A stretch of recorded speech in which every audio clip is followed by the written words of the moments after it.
So, Well, let me introduce the show first. Hi. Oh. welcome, one and all, to yet another episode. Am I I'd back? like to We say have hi. not. Oh, We have not never mind. spoken Quick's back. before. Am No, I no, back? no more friendly. You're my enemy now. I clicked the start button and it did the hiccup thing like immediately, and I don't know if that bodes well for the stream. Under socialism, that never would have happened. You know what? Under socialism, I would never be able to stream. So give it a second. We back, gang. I think we're back. Let's start this from the top. Okay. Welcome to yet another episode of WIC TV. It's a cross-ideological space where we come together to talk about issues both political and cultural, from the silly to the serious. Today, we're going to be talking about socialism and liberalism and if they're compatible. Are socialists a threat to liberalism? If so, which ones? Are there any good socialists? If so, which ones? We're going to talk about it. So I'm going to pass the mic first to Shenandoah to tell us, first of all, what is liberalism and why you think socialists or socialism are a threat to it. Go ahead. There you go. Start us off. thank you. So, I'll just provide my own ad hoc definition of liberalism. I take liberalism to be a worldview centered on agency maximization, protecting individuals' ability to make self-directed choices. And I take socialism to be a worldview centered on egalitarian maximization, seeking to equitably distribute welfare throughout the society, principally through the collective ownership of the means of production. And I think these two worldviews are basically incongruous with each other, and that even if socialism is won democratically, it would still have to dismantle, if not outright destroy, the pre-existing liberal society, which allowed it to be elected democratically in the first place. And for that reason, I consider socialism to be a threat to the liberal order. Okay, well, thank you for being here. We'll get into it as we go. Ahrelevant, what are your thoughts here?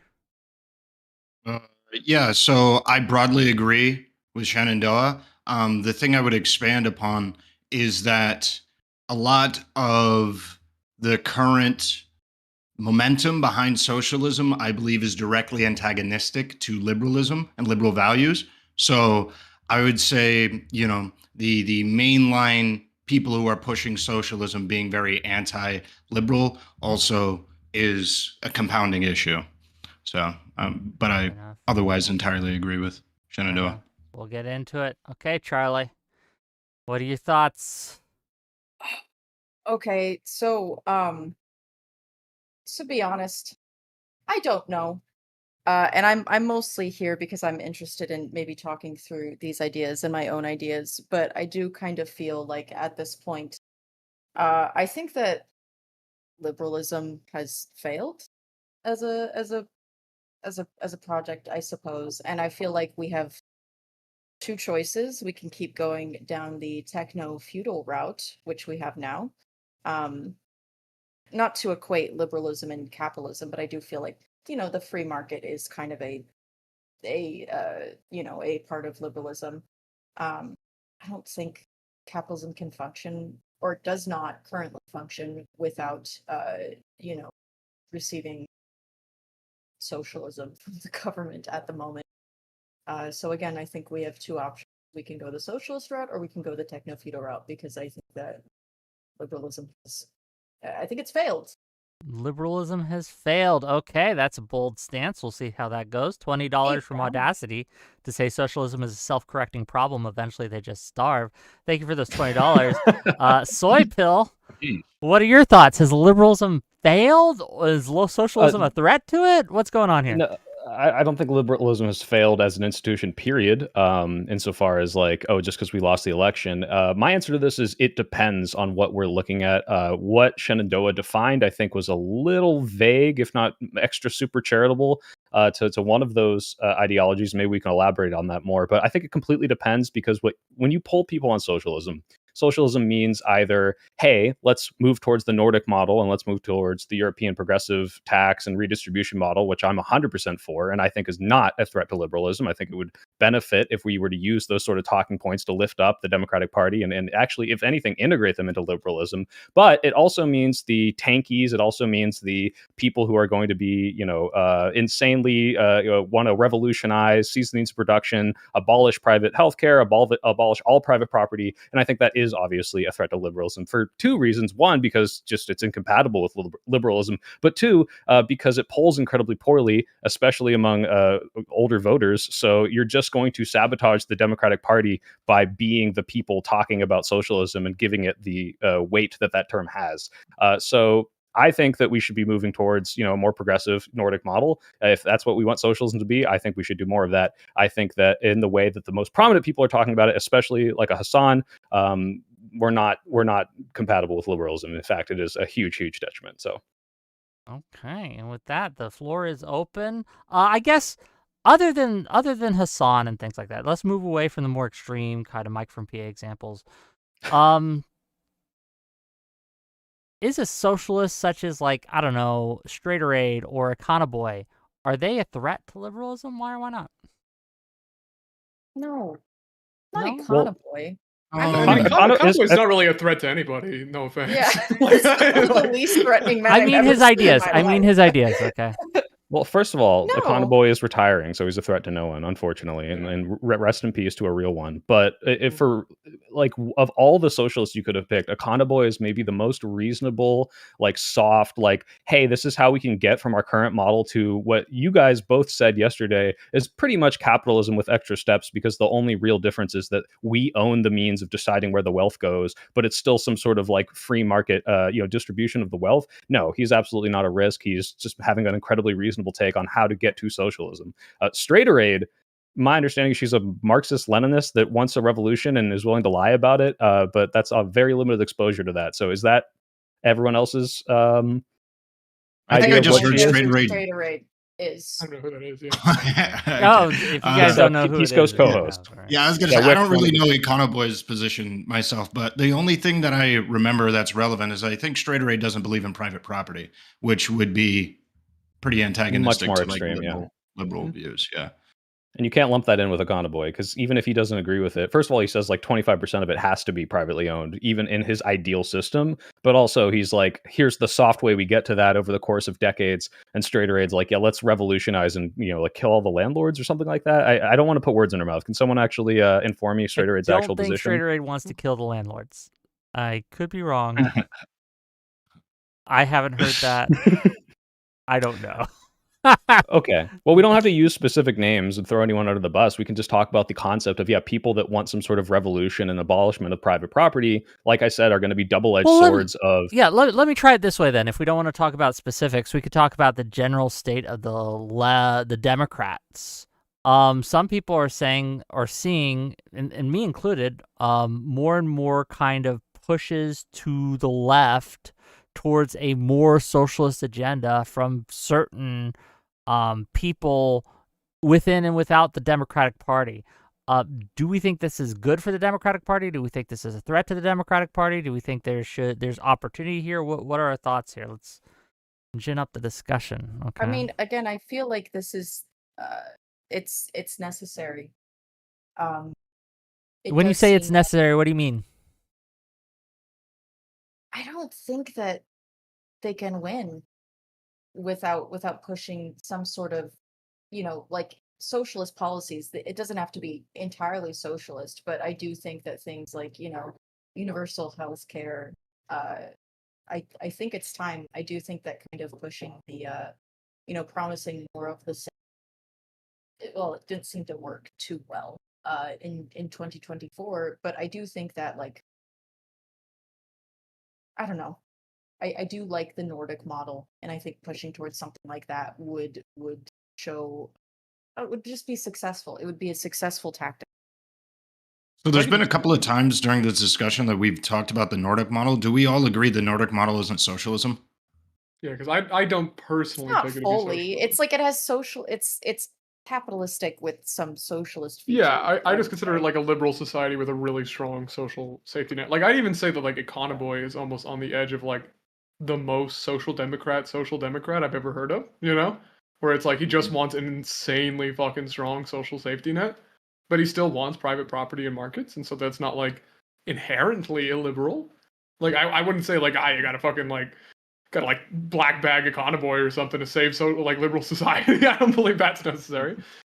Well, okay, if we're all in agreement that like Nordic model or any sort of like semi-progressive populist ideas such as Medicare for all or just like lifting all workers up or unionization isn't a socialist, then I would firmly fall on the for this discussion the side that yeah, socialism is like super poison to liberalism and it's super poison to Democrats' chances coming up because the people that are going far past that, so like your Hassans or straighter aides, like these people are absolutely turning away far more voters than they are even getting to vote because their own constituency they don't even encourage to vote that hard. So when it comes to actual elections, they push away the people who hear their more extreme rhetoric, who are going to vote, especially the older people, and then they don't even galvanize their millions of viewers to vote. So yeah, it's like on both ends we're getting bled out and hemorrhaging from these people, and I think either they need to adapt into more liberalistic views or they need to step aside and let people with more popular views get more popular and have a bigger platform.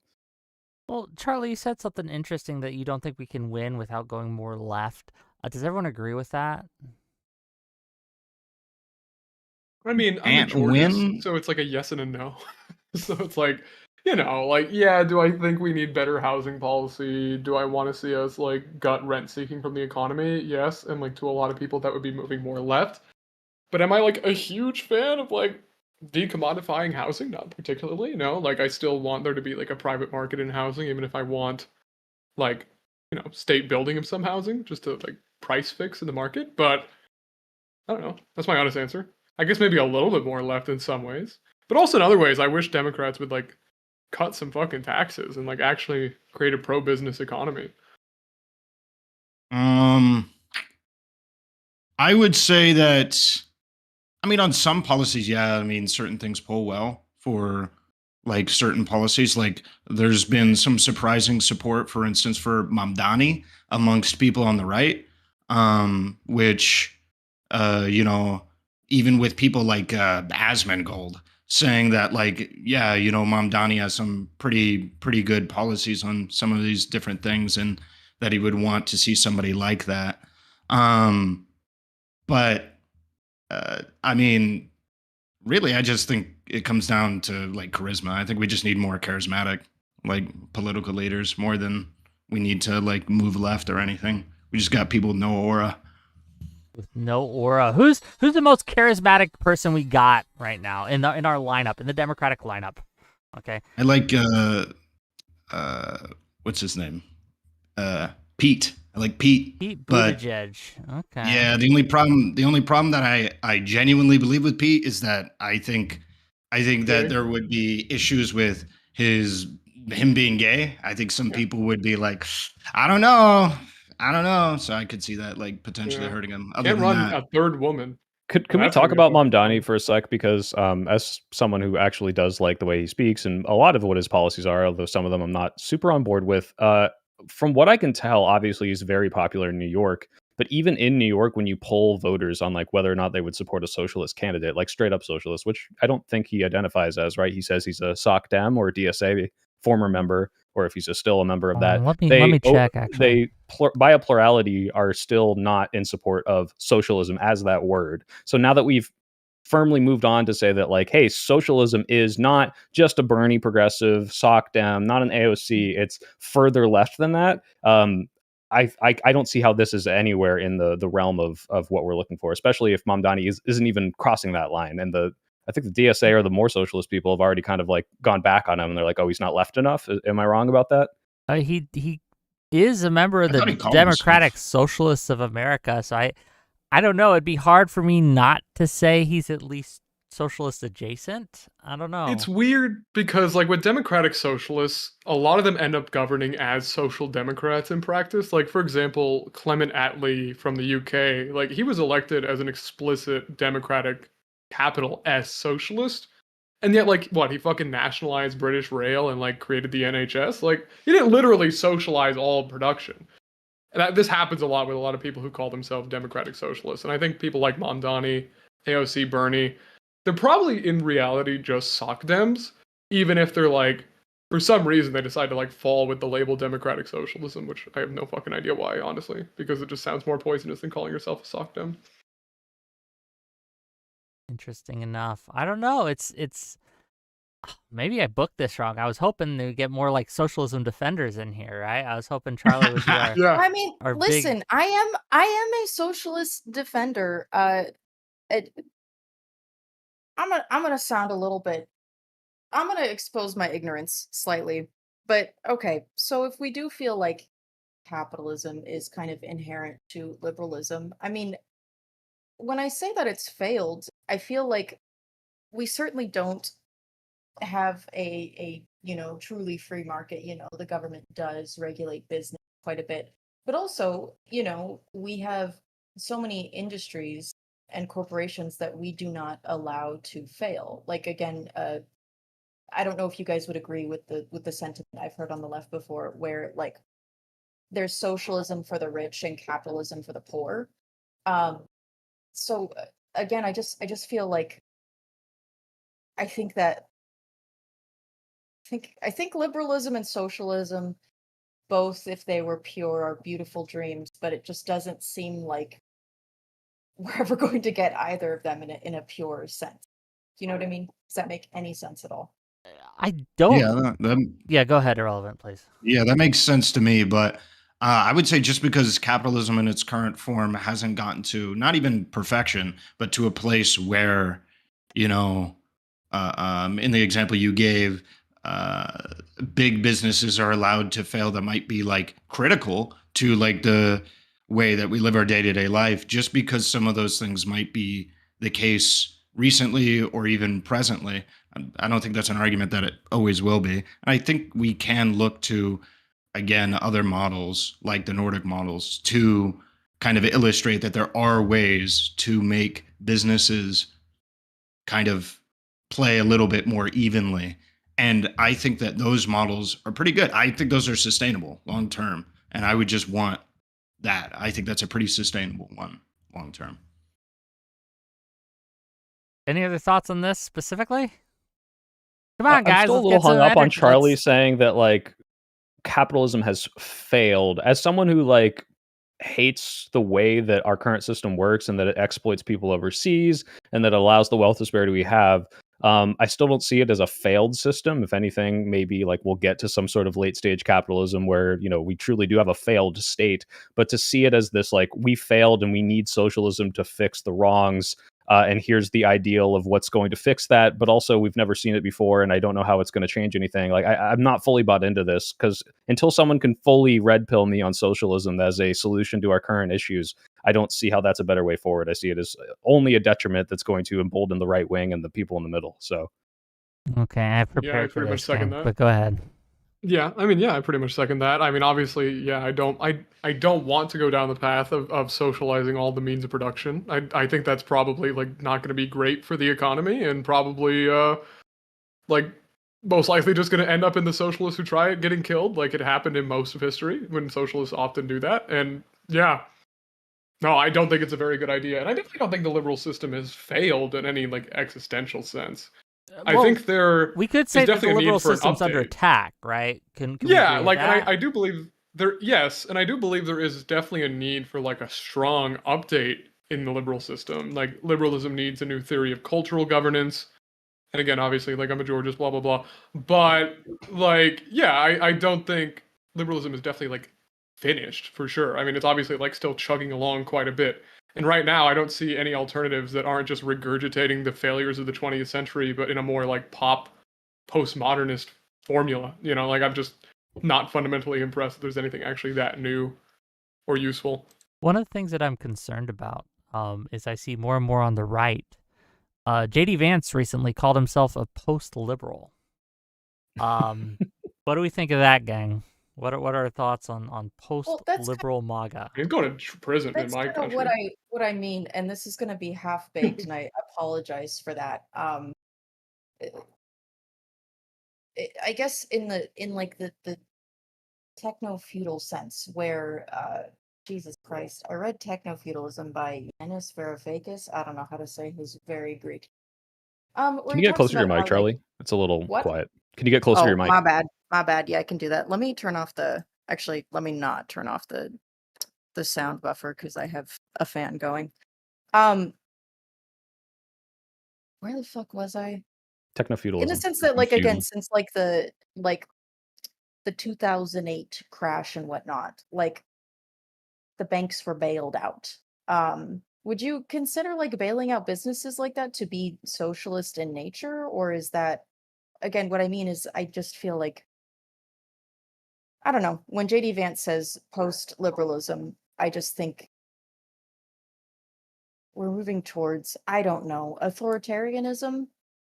Well, we are on the right wing side, but in terms of the banks Yeah. being bailed out, I wouldn't call that socialist. Only if you just say any sort of redistribution of government funds is socialist, but also that's like a capitalist intervention of a free market to correct for a egregious market failure, and then they also paid all that money back because they were loans. So I wouldn't call that socialism or post-capitalist or something like that. If anything, it's kind of built into the model.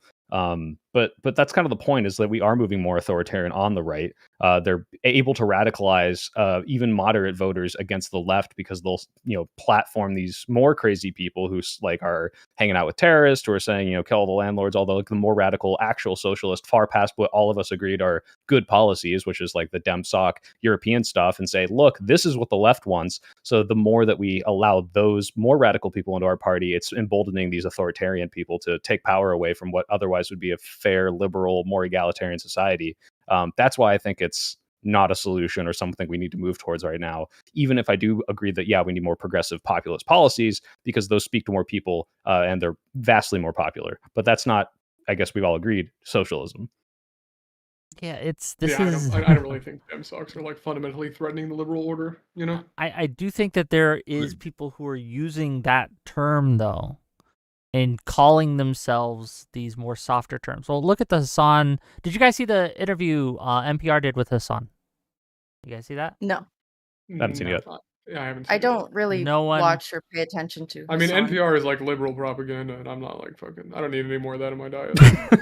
Okay, so no one watched this thing I'm about to refer to, so you're gonna have to take my word for it. But basically, like the way that Hasan talked about who he was made him seem like the most liberal, DemSoc kind of guy, just a normal dude, just some progressive values, and he wanted to like help Democrats get it together and these things. This kind of infiltration, for lack of a better word, is something that I am concerned about in the Democratic Party. I think there are people like Doobie, who's going to come in and help save this fucking panel in a second, right? Do see like more extreme. They say that as Charlie did, that Democrats cannot win as they are, and they need to go towards more radical solutions, if you will, radical standard bearers, different people. Like, I'll just ask you directly, Charlie, who do you think should be our standard bearer in the coming midterms in the 2028? All right, like as a politician. Yeah, as a who should and influencer, who should be our star influencers, who should be our star politicians that are actually running from these positions. As the socialist on the panel, who would you like to see? Like,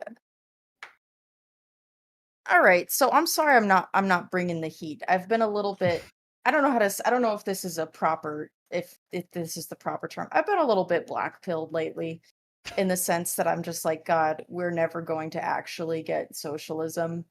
Like, it's just never going to happen, even though that is what I want. I've been trying to be a bit more realistic, but I don't think that necessarily it's bad to have someone like Hasan who does, kind of put pressure on politicians to push for more, progressive socialist policies. That doesn't mean that the Democratic Party has to, embrace everything he says and does 100%. I think it would actively be in their best interest to court him in some capacity.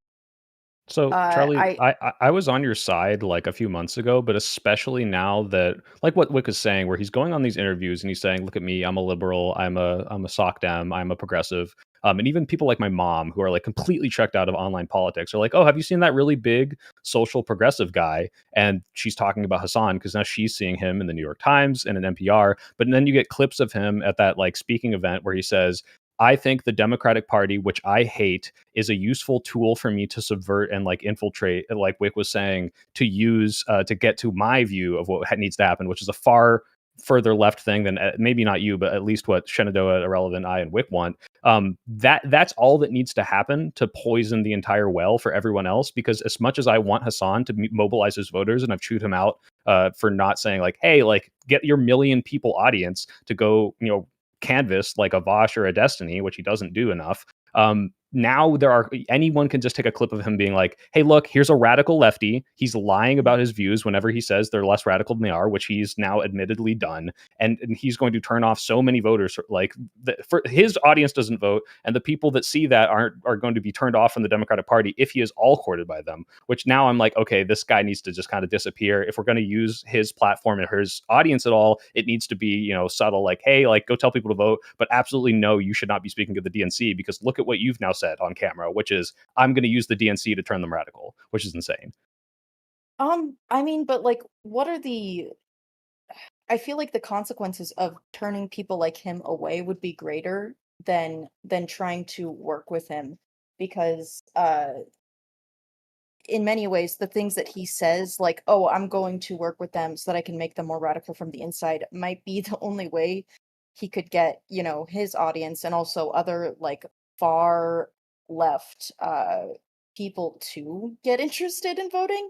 And Right, mind you, I but you got agree to 100% quantified. Can about he get more of canvassing. his audience than the people that will be turned away from those clips of him saying, "I'm a radical and I'm going to try to reform from the inside," but not reform, like I'm going to totally subvert them, which is very different from like I want the Democrats who are not even close to progressive enough for me to win so that I can push them more progressive. He's like, I want to push them super, super, super socialist. If you could show, I mean, this is hard, but like it looks like the majority of people who vote, especially older people, are the ones who are going to be turned off by hearing that sort of thing. And the younger people who are more favorable to socialism, who would be mobilized by Hasan saying, hey, let's go vote in the Democratic Party to push them more left, they don't vote. So if we're just quantifying like what helps the Democrats win the next midterm, which wins the next election, it looks like it's not Hasan in any way, shape, or form. I mean, it's very likely not any internet influencer, but yeah, it's definitely not Hasan with his audience being like all young people and socialists who just never fucking vote. Yeah, I just But I mean, second I that. didn't even hear that Hassan saying that, and I like to feel that I'm Here, like fairly I just DM'd it to you online. on Discord. Okay, yeah. No. I what I'm saying is, Soipel, I fully believe you that he said that, but I also am like as someone who is a leftist on Twitch, pretty much all Twitch leftists are like Hassan orbiters who just regurgitate everything that he says, and I follow them. A lot of them are nice people and do sometimes share their own takes, but I follow a lot of them on like Twitter and I pop into their streams, and I've never so like me not being exposed to that when I'm, have connections to so many Hassan orbiters, I'm wondering how much people know about like him in general beyond like what your mom said was like, oh, that big handsome guy. Uh Right, but also that's the thing is he's not currently part of the DNC. He's not working with the Democratic Party. And if he were to especially become like in the same way Charlie Kirk is the biggest like youth kind of outreach person on the right who is now so mainstream that South Park is talking about him, CNN is doing stuff on him. They're going to start doing that on Hasan, but from the right-wing view. And rather than just being able to say, "Oh, this is this crazy left-wing guy that's not part of the party," he is then part of the party who's working with them, and they're going to use those clips of him saying, "Hey, I am infiltrating the Democratic Party to make it crazy and socialist," which is a poison word to the people that vote that I want to vote for us. So that's right. why it's not helpful. That's why But like I if mean, he I think you're thinking about that totally. I think you guys are thinking about all this totally incorrectly. So one the Hassan thing really quickly, and hello everybody. I think that you're right in that yes, there are things that people can take out of context or people can use to attack him, right? Because he's on stream 8, 12 hours a day or whatever the fuck. And in that time, he's gonna say things that can be taken out of context. Or he might just say dumb shit, or he might make a joke that's in poor taste, and that can be used against him at some point down the road. Like absolutely. But this is a problem with any streamer being pushed into mainstream politics. I think we saw a bit of that with Destiny, who was pushing into mainstream politics, and I think he recently had like a CNN interview thing. Hasan And I think and if the Destiny both had one, so yeah. yeah, and I think with him he has the same issue, right? He's done and said a ton of things that are going to be very objectionable to the average person. So I think Hasan also has that issue. It's just a Right. streamer thing, But right? sorry, what do I call you, Doobie? Or I was just about to say Frog. Doobie. Yeah, you can comment too, that's So fine. there's a big difference. I agree with you completely. This idea that like everyone's going to have this baggage. Obviously, Destiny's got a lot. Hasan's going to have, like the 9/11 jokes. Any of these people will be in some way able to be clip farmed. In the same way, like even if Democrats were perfect, Republicans would find a way to find the worst thing they've ever said, kind of out of context, and blow it up everywhere. Because we saw that with Kamala. She didn't have that many bad takes or bad clips that they were able to completely demonize her. So that's not the issue. The issue is when their explicit goal, not out of context, like very explicit goal is, hey, I want to use these people. I hate them. I hate the Democrats. I hate the Democratic Party, but I'm going to use them because they have a platform to get my goals, infiltrate them, and push them farther to the left. Not in the same way, like I said, that we want to do, which is push them towards SOCDEM, but to literally make them more extreme and radical. Can I just ask? So just before you respond, Doobie, and I'm going to let you respond just this, but I don't know if, well, I don't want to push us further left. I think we should tack towards center. Does anyone disagree? You're the problem, Wick. You're the problem with the Democrat Party, actually. You're the reason the Democrat Party is lost.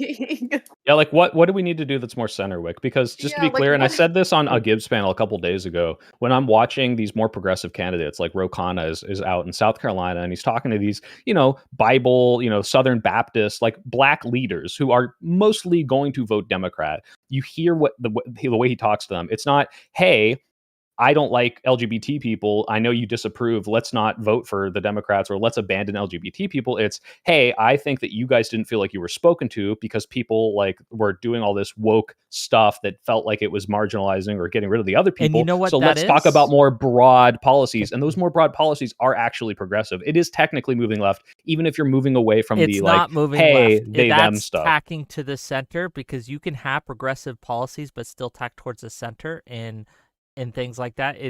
We have to recognize, well, Pete Buttigieg did it perfectly, I think, right? In one of his more recent discussions that he got a lot of heat for.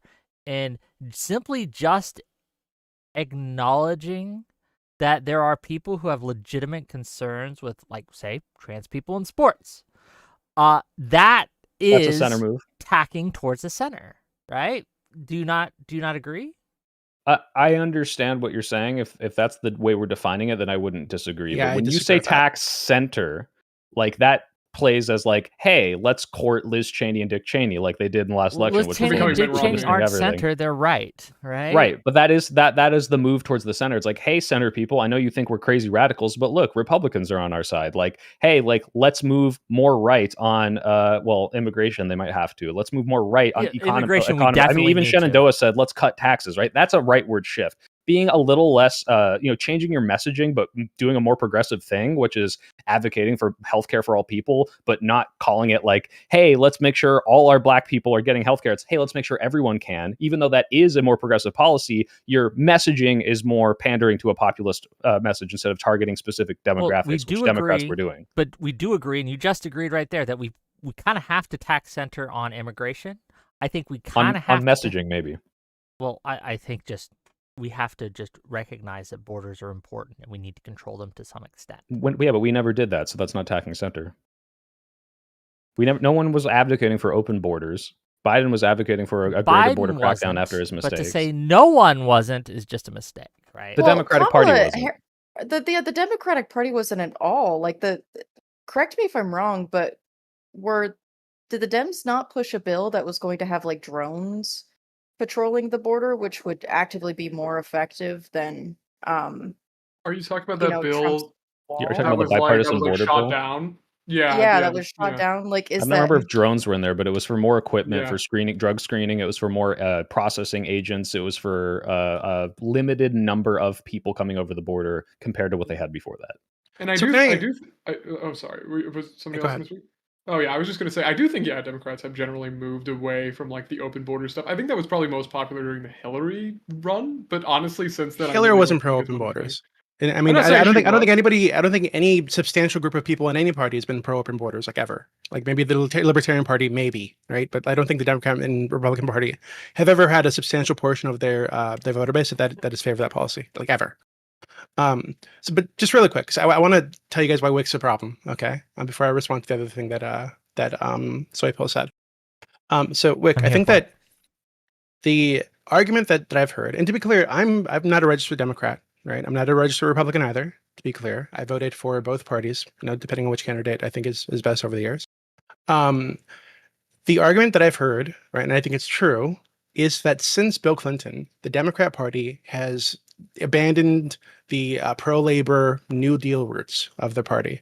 They've abandoned the worker, the average person, and they've embraced this like corporate neoliberalism thing. Right? They did this with NAFTA, with welfare reform, like embracing these massive super PACs, the financial deregulation that they did, they're fucking the embrace of the high defense spending, the fucking resistance to universal health care, even though it's an extremely popular policy in the party and in the country generally. Like things like this they've done for decades now. Have I Could think you pulled them elaborate on away some of from these, Doobie? Sorry to interrupt, but like, yeah, why are I'd like to get Democrats' the resistance to? Okay, sorry, make the point. My bad. yeah, I can totally do it. I would just like to give you the summary first of why I think this, right?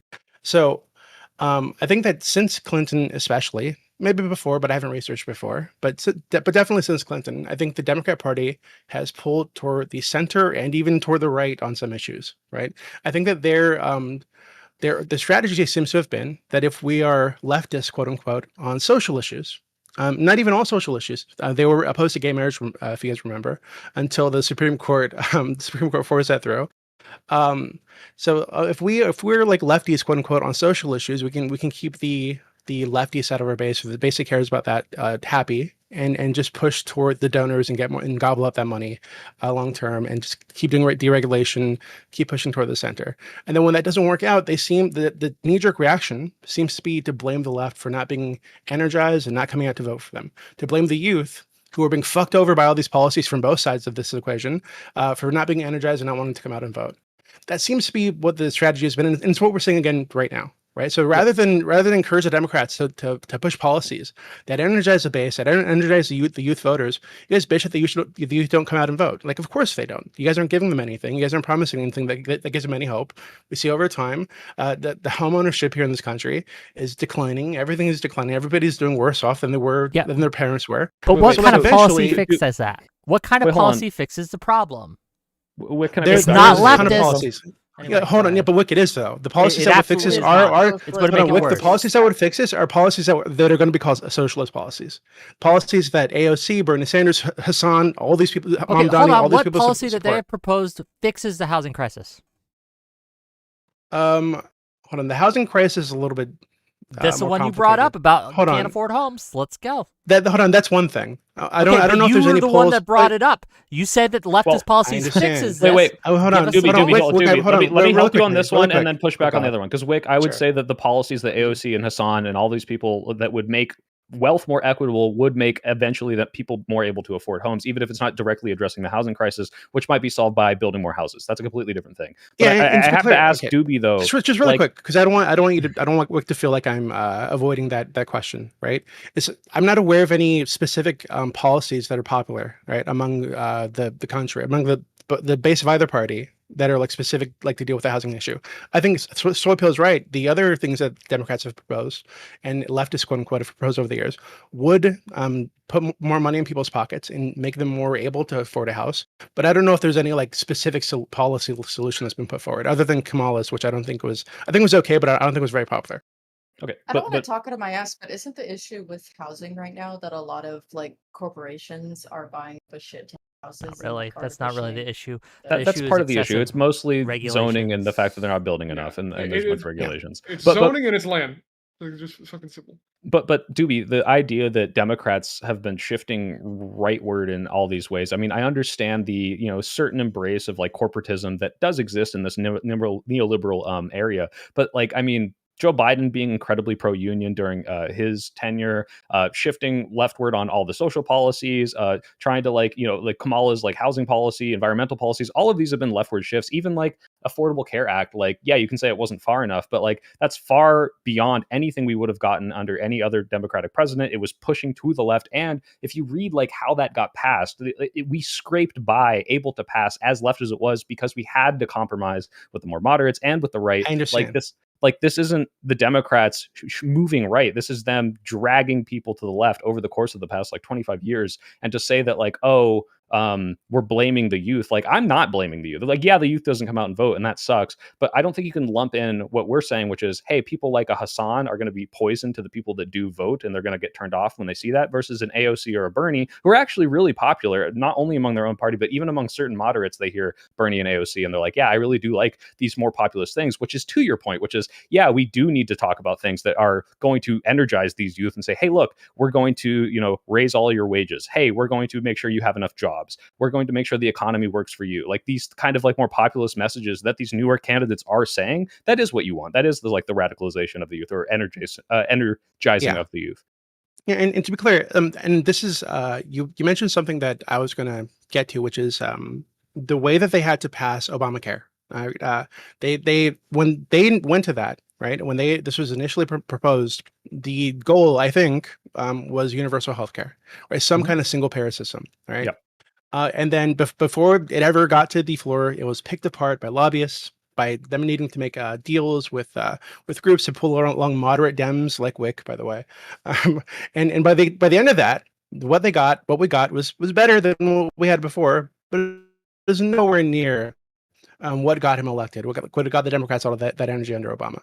It was a softened policy that was actually built to fall apart eventually, and we knew the Republicans were going to pick it apart when they got into office. So this is what I mean. So the issue isn't that the leftists didn't do that, right? The moderates did. Right? So the Democrats should be trying to excise the moderates from the party and to push these people who are essentially Republicans on most issues Moderates are out of the faction of the party. Yeah, that's the thing. Yeah, bigger faction of the wait party. 1 second. I don't mean just there's people like Manchin. I think was it Lieberman at the time, if I remember correctly. Lieberman was during the Obama years, yes. Yeah, who these holdouts who tanked this legislation that would have made the lives better of the vast majority of people in this country, right? They weren't leftists who did this, right? And the willpower to push against these people, to rake them over the coals, to try to come up with some way to force them into the right side of history. It just isn't there from the Democrat Party, because a lot of these people are purchased by these corporations, which is why the Obama administration was making deals with the pharmaceutical companies before they even got to put into the bill together. Doobie, when you say force these moderate Dems, which do exist, and by the way, are representing a constituency of people that want what they're representing, and also they had to court the Republicans too. They couldn't do this with a strictly Democrat vote. What was the plan here? Like to strong arm these people into I think you need to pull support from these people. I think that if the party needs to strong arm.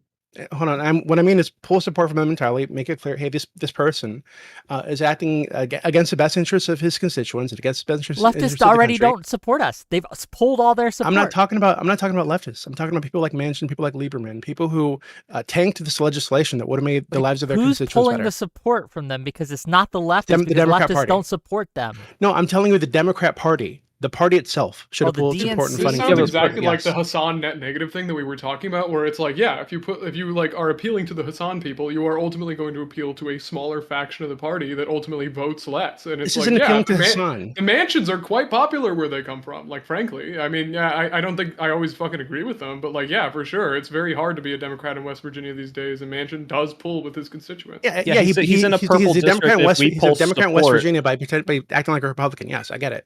Well, no, he's acting like a moderate, to be clear. He's not acting like a Republican. Yes, he's acting farther right than what we want, to be clear. And like, don't get me wrong, I don't like Joe Manchin, but what we're saying here now is if you try to pull support for Joe Manchin, which I agree, I wish we could primary him with like a progressive, but the progressive would never win in a Joe Manchin area. It's like impossible. It doesn't need to be a progressive. It doesn't Okay, need but to who does be it a need to- Hasan figure or an AOC or anything like Mo- this. It doesn't need to be that far to the left. You just need somebody who's willing to work with a policy on issue who's not going to be bought out by donors, right? But that's the Like thing is, you're Lieberman took like assuming that $2 Joe million. Manchin is bought out in this way, that like if his constituency all is telling him, Joe Manchin, you need to vote for this, and he says, no, fuck you, I won't, but then they never vote him out. It's more of his constituency, which is in a purple district, is like, hey, I think this stuff is a little too left for me, and I don't want to vote for it, which is why I'm voting for you, Joe Manchin, who kind of holds that line in the center. Now, I don't like that, but I don't see how the Democratic Party strong arms him into being more left if they can't get those voters to vote for someone more left. Yeah, we can try to convince people in that district to move more left, who would then elect a more left person, but we can't strong arm him by removing the funding and then getting a Republican elected, because then it's like on all the other bills that he would vote left on, now we got a Republican in that seat. That's kind of the point, is like, I don't get me wrong, I understand the idealistic version of, I wish we could just be this weird Trump strong arm guy and just say like, I'm gonna fucking primary you if you don't vote for my bill, but like the Dems don't have that power, which is why we were only able to just real quick, hold on, I'll let you go in a second. Sure. But to Soypill's point, MAGA did that in 2022. They took all their moderates, they primaried them, they got big extremist MAGA people in there. Guess what happened to almost all of those candidates in the general election? They lost. They lost, right? They tried to do what Doobie wants to do with the left, right? And we saw the result. It didn't work. Why would it work for us when it didn't work for them? And the Democrats doesn't have like a cult in which they can organize such a push out. Like there's not some supreme leader figure which could like be like, you too moderate, get out. Like there's not somebody who could do that to Joe Manchin. Out of curiosity, I'm thinking Joe about Biden gets way cooler. Like, two policies that I thought were fairly progressive and were also a pretty good compromise that were pushed by Biden and the DNC, which were again, like the Affordable Care Act, which I do think is going to the restrictions on it are now way more intense, or will be next year. We kicked a bunch of people off with BBB or whatever. Yeah, and then also the SAVE plan. And as someone with a lot of student loan debt, I really loved that. I was like, you know what? Maybe it's not forgiving all my loans, but if I do my bestest for 20 years, then it's all gone. I would love that. That would be great. So to be clear, though, the working class hates student loan forgiveness. They should. Is that true? They should. Is it polling? They should hate it if it's not paired with free college. They absolutely should hate it. Yeah. Because they feel shafted. They feel like their taxes are paying for other people's college. Okay, well, do you know that a lot of working class people go to college? Again, yeah, but a lot of them don't. And again, I think something like that is going to be extremely unpopular if it's not paired with something to make it more fair in the future, i.e. free college, which is what we should have, which is a socialist policy or a left policy, quote unquote. But to be clear about the Manchin thing, so I think that the issue that I have. But did you guys think that they like Dems lost support for that? Like, were those significant, progressive policies that they like lost them significant support? Because it does seem like that wasn't. I don't think the ACA lost support. To be honest, I don't think a lot of people even know about like these various things. I think we do a really bad job on the left of shouting out our wins. I think we do a horrible job of it. I agree. Yeah, we do. One of the reasons we do a horrible job at it is because there's a group of people who are incentivized to lessen our wins. And it's not just the Republicans, it's the people on the left. Because the whole leftist strategy, the Hasan strategy, is to say the Democrats are failing you. Therefore, you have to replace them with us. And by design, their whole incentive structure is not to prop up the Democrat wins. It's to minimize them because they want to leech off Democrats, right? They want to take the positions from Democrats. They're not taking it from Republicans. That's the whole strategy. I agree with this. And that's why it's so poison to us. Kind of a part of the reason why I was a soft, alignment on socialists being a threat to liberalism is if we consider somebody like Econoboy who kind of pushes for like a mixed economy to be a socialist, I'm not sure I would consider that person a threat to liberalism. I would ideally not like any kind of forced like ownership of really anybody for the business, including the workers. But ultimately speaking, like if we're on that line, if we're at like full Nordic model, and then there's popular democratic support for like 20 or 30%, whatever percent of the workplace owned by the workers, like I don't think I'm gonna cry over this. And that's somebody I think I can work with politically, is somebody like Econoboy, if we consider somebody like Econoboy a socialist. So kind of for me, I kind of wanted to step away from like Hasan, who like Soypo brought up is just like the most radical example. I want to bring up like just like a normal level-headed socialist. Yeah, just to be Right. clear, Like, do we think that guy is a threat to liberalism? like I would have a lot of disagreements with Econoboy's policies, and I often do. Like we do have arguments about like what we actually think are good for is good for the economy. But like I at least think like Econoboy could be like a representative of a party in a liberal democracy, and it wouldn't be like weird. You know, that would be fine. It wouldn't be existential to the existence of that liberal democracy. But I think anybody who advocates for like forced collectivization of like capital or something, yeah, I think that person is probably a threat to liberal society. And I think No, that that's silly. person that's silly. Why you don't think like Yeah, like it's the silly. forced expropriation of like the means of production isn't like a threat to one of the fundamental values of liberalism, that being like the ownership of No, private property? I think No? that That's no. like kind of in the statement. Well, I can yeah, I gave you an easy understand. one. I understand what you're saying, but I think that so Econoboy, and I hate that we're getting away from the mansion point, but I'll circle back around to that eventually. But Econoboy and people like I think you guys mentioned Schrader or Aaron earlier.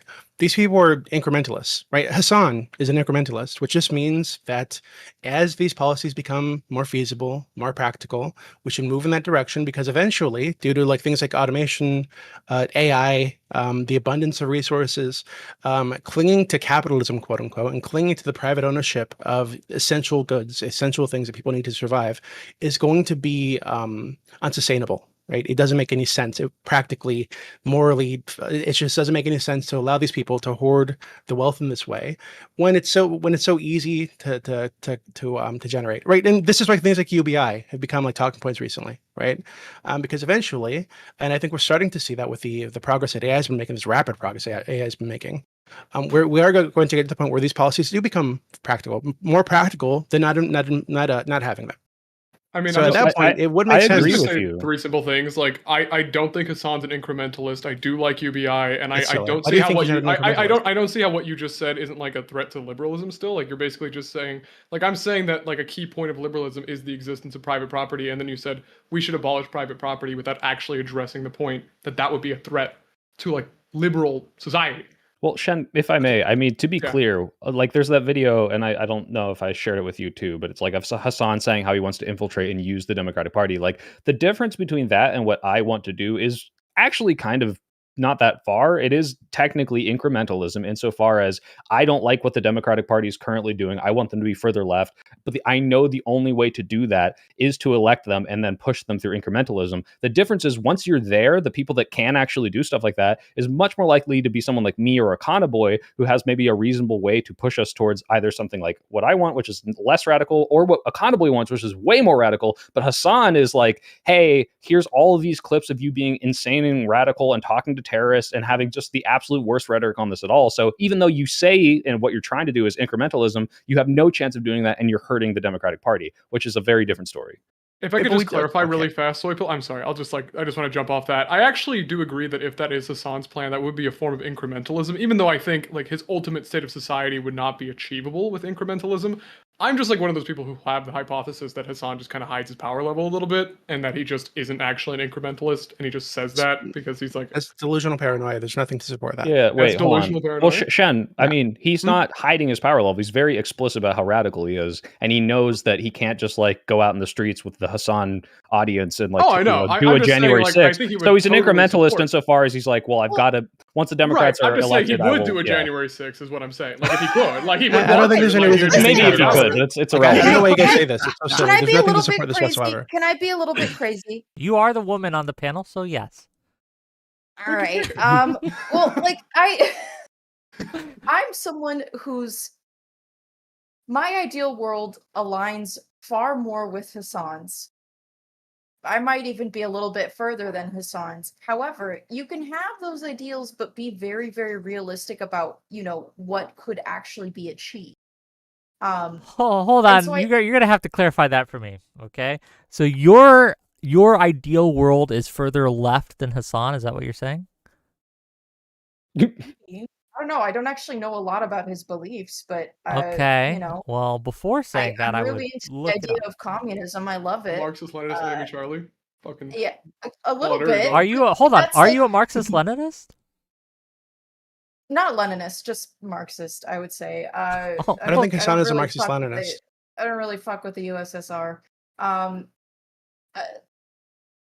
But in fantasy Goo Goo Gaga land, where life is beautiful, yeah, I think Marxism would be great. But this is not, fantasy land. This is the real world, and you have to be realistic about the kind of world that we could have. And so, I think Sock Dem is realistically what I would be. And I still, again, I Charlie, think people. to be What? clear, I mean, I would be like a radical eco-terrorist if I thought that like being an authoritarian crazy communist would save the planet, but I know that's not even like close to anything that's worth advocating for. So I don't call myself that, because it's like, if you actually believe in Marxism because you want to get there, that's different from like, oh, this like idealistic is very different from a realistic thing. So there's like not even a point in calling yourself that at that point. Well, I'm having a bit of an identity crisis at the moment, okay? It's been, I'm not even kidding. It's like, You're in it's the been right over place, the past actually. couple of months. I've been having like some like we're gonna move you from the Marxism. deeply Okay, we're gonna make you more upsetting liberal. feelings. Yeah. We're But the gonna- thing is that, okay, like, listen. Hold on, there's a hold on. lot I of- just want to make this clear, Charlie, and then I'm gonna give the mic to you. Charlie, our goal right now, then, well, at least my goal, is to liberalize you. We're gonna make you into a proper liberal woman. But here's the mic. Go ahead. Gross. That Yeah. sounds like a fetish. Crazy. I don't like that. Yeah. I'm I'm sorry. Like, I don't like It's crazy, bro. that. But, I would okay. say. Okay, go ahead. Sorry. But like my point is that I think sometimes people can, like many politicians, say things that they would ideally like or that they think would appeal to their base, but the things that they actually push can be very, very, very different. And again, I don't know enough about Hasan. I don't really care about the guy. Maybe I should. But like, I don't get the sense that he is like this deep threat to the DNC, because I don't think he's actually going to try to make it. I don't know. I don't think he's. I think you pushing should watch for his content, Marxist like unironically. Leninism. I feel like most people who say that he's like a violent revolutionary or whatever actually haven't engaged much with his actual ideas and his Well, I content. didn't say that. I don't think that at No, all. I'm not saying that you do. I'm saying that Oh, some of okay. the other people here seem to think that he wants like blood in the streets or whatever, and I don't You think that's did true. say that I mean, I've directly. literally seen the Well, clip hold of on, him being Wick, like, let you're a the streamer. blood You know, of the hold on. Yeah, that was Wick, a you're a horrible streamer. Landlords run Okay. by the- Hold on, Wick, you're a streamer. Oh my god. Listen. Okay, one at a time. One at a time. Wick, you're a streamer. You've done this panel thing for a long time. You've been on panels where people said crazy shit offhand as a joke, right? That they didn't mean. I mean, you had Destiny Yeah, on, well, hold and on. hold on, Wait, hold on, you wait, did- wait, you okay. did speak Wait, kind of wait, one. Destiny, hold on, Doobie, Destiny. Doobie, if you Destiny look at the regularly context of his pretends to be a views and how pedophile he as a feels joke, about right? And like, how we don't he think that's feels- true. So like, why do you guys pretend that everything Hasan says is totally? Wait, because are, if you though. look at the way that he jokes about, let's say he was completely joking when he said let the landlord's blood run through the streets, but you look at his like policies and his views on landlords in context of that, it's not that hard of a stretch to say, okay, this guy hates the even concept of private ownership of housing, and like absolutely despises and thinks these people are leeching. And it's like, okay, well, maybe he would want to kill them all. Versus like, well, I don't know. Actually, has Destiny had any interlocutor things with like a minor? Maybe Before like jokes Doobie about it, answers but that, I need to read this super chat, and then I'll let you answer. $10 from Satan. Okay, thanks, Satan. To say, Thank you, amazing Satan. streams, Wick. Nothing has more cemented the truth that liberal Democrats run interference for extremist lefties, leaving the right as the only ones left even trying to conserve liberalism. I don't know what that second sentence means. That guy's mentally ill, and I'm It's sorry. true. That guy you need to refund that guy's money because he needs it to go to therapy. The Oh. right is I'm hardcore sorry. pushing back against liberalism in every way right now. They're getting very, very authoritarian at the moment. I think we're all a little freaked out by it, right? $20 I from wish there was Audacity. like the neocon right still around Sure. defending liberalism with like blood and sword, but nah, they ain't around no more. $20 from Audacity to say socialist programs are what we should aspire to if we are doing well.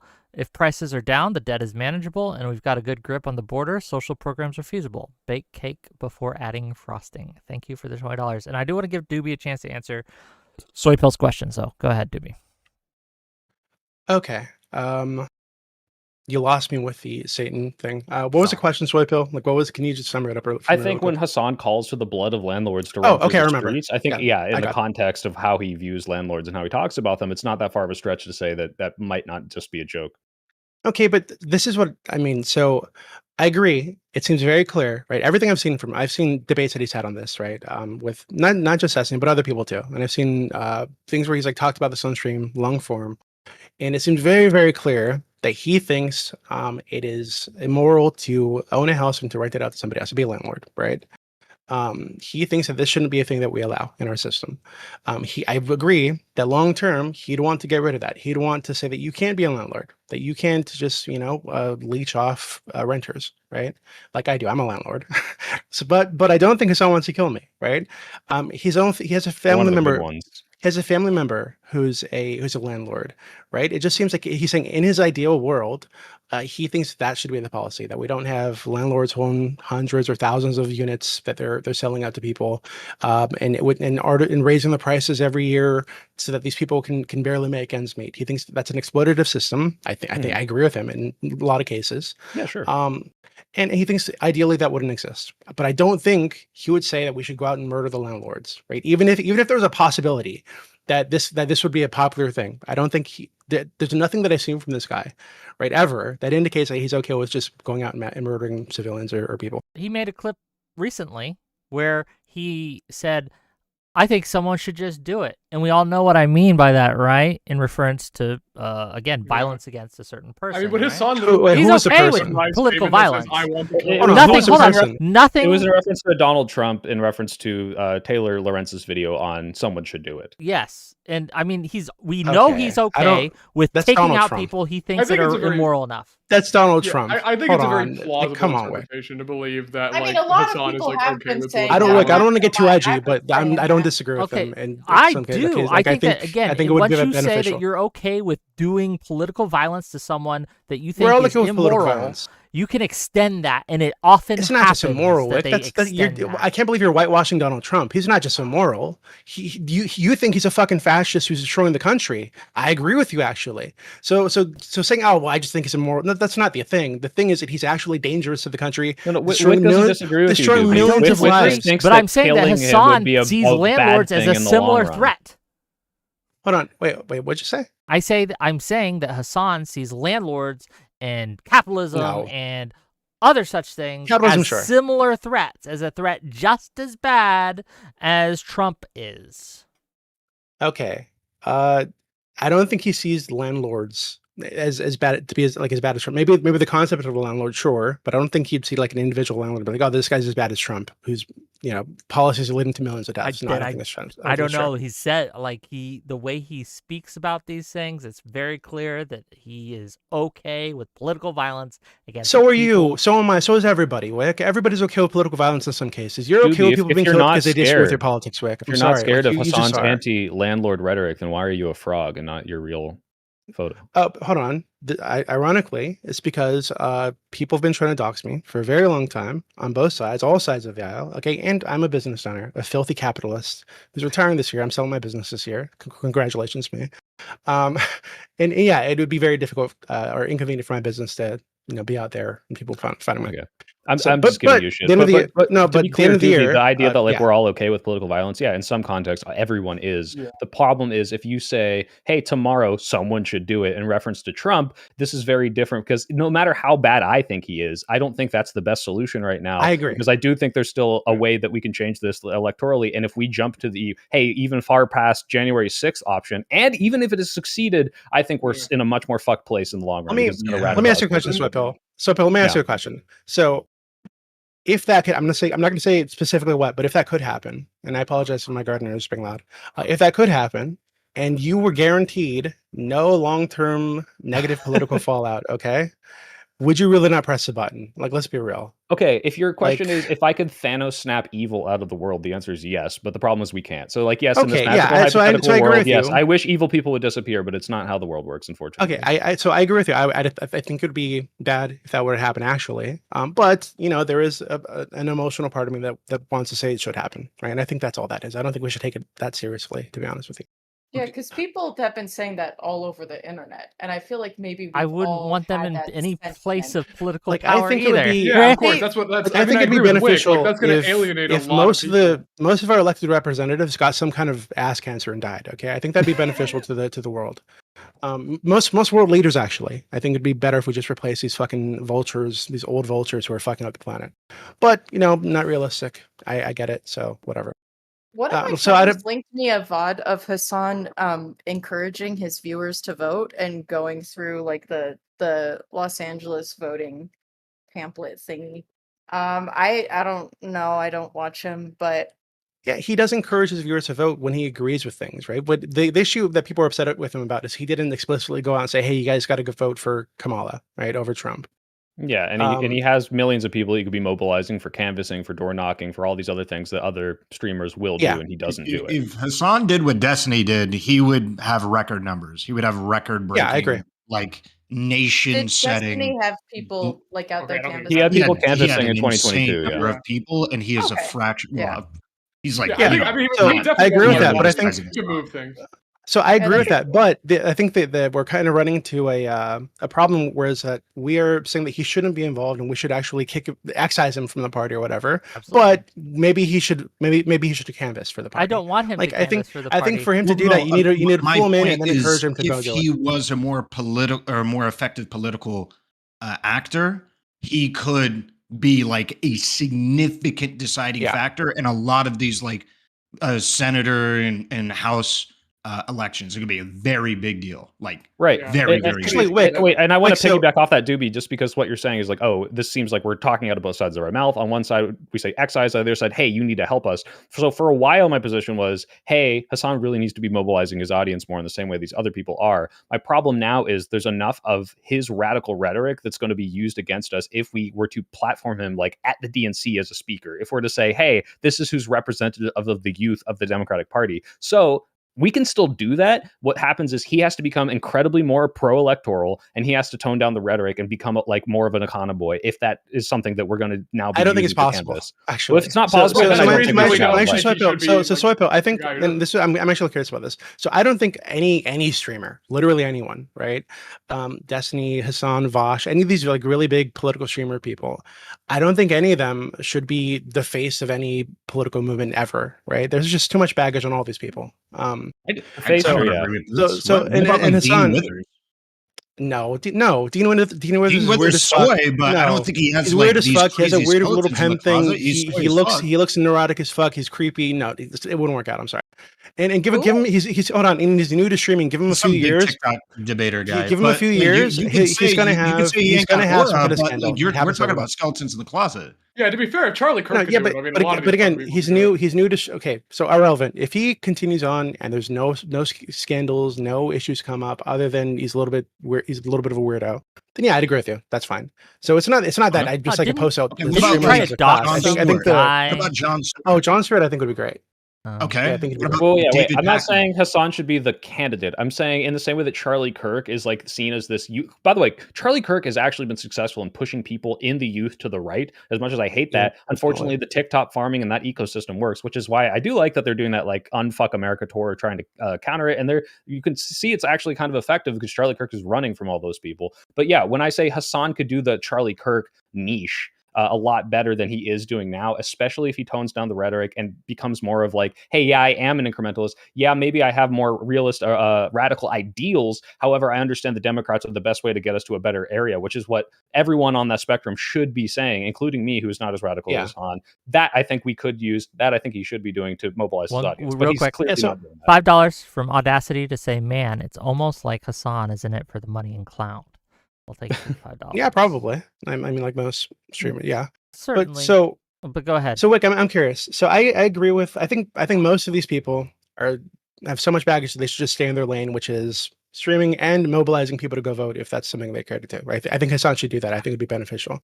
But Wick, it sounds like you think that wouldn't be beneficial to the Democrat Party if he wasn't like the face or out there getting speeches, but he was going to his audience and saying, "Hey, let's go canvass for this Democrat candidate."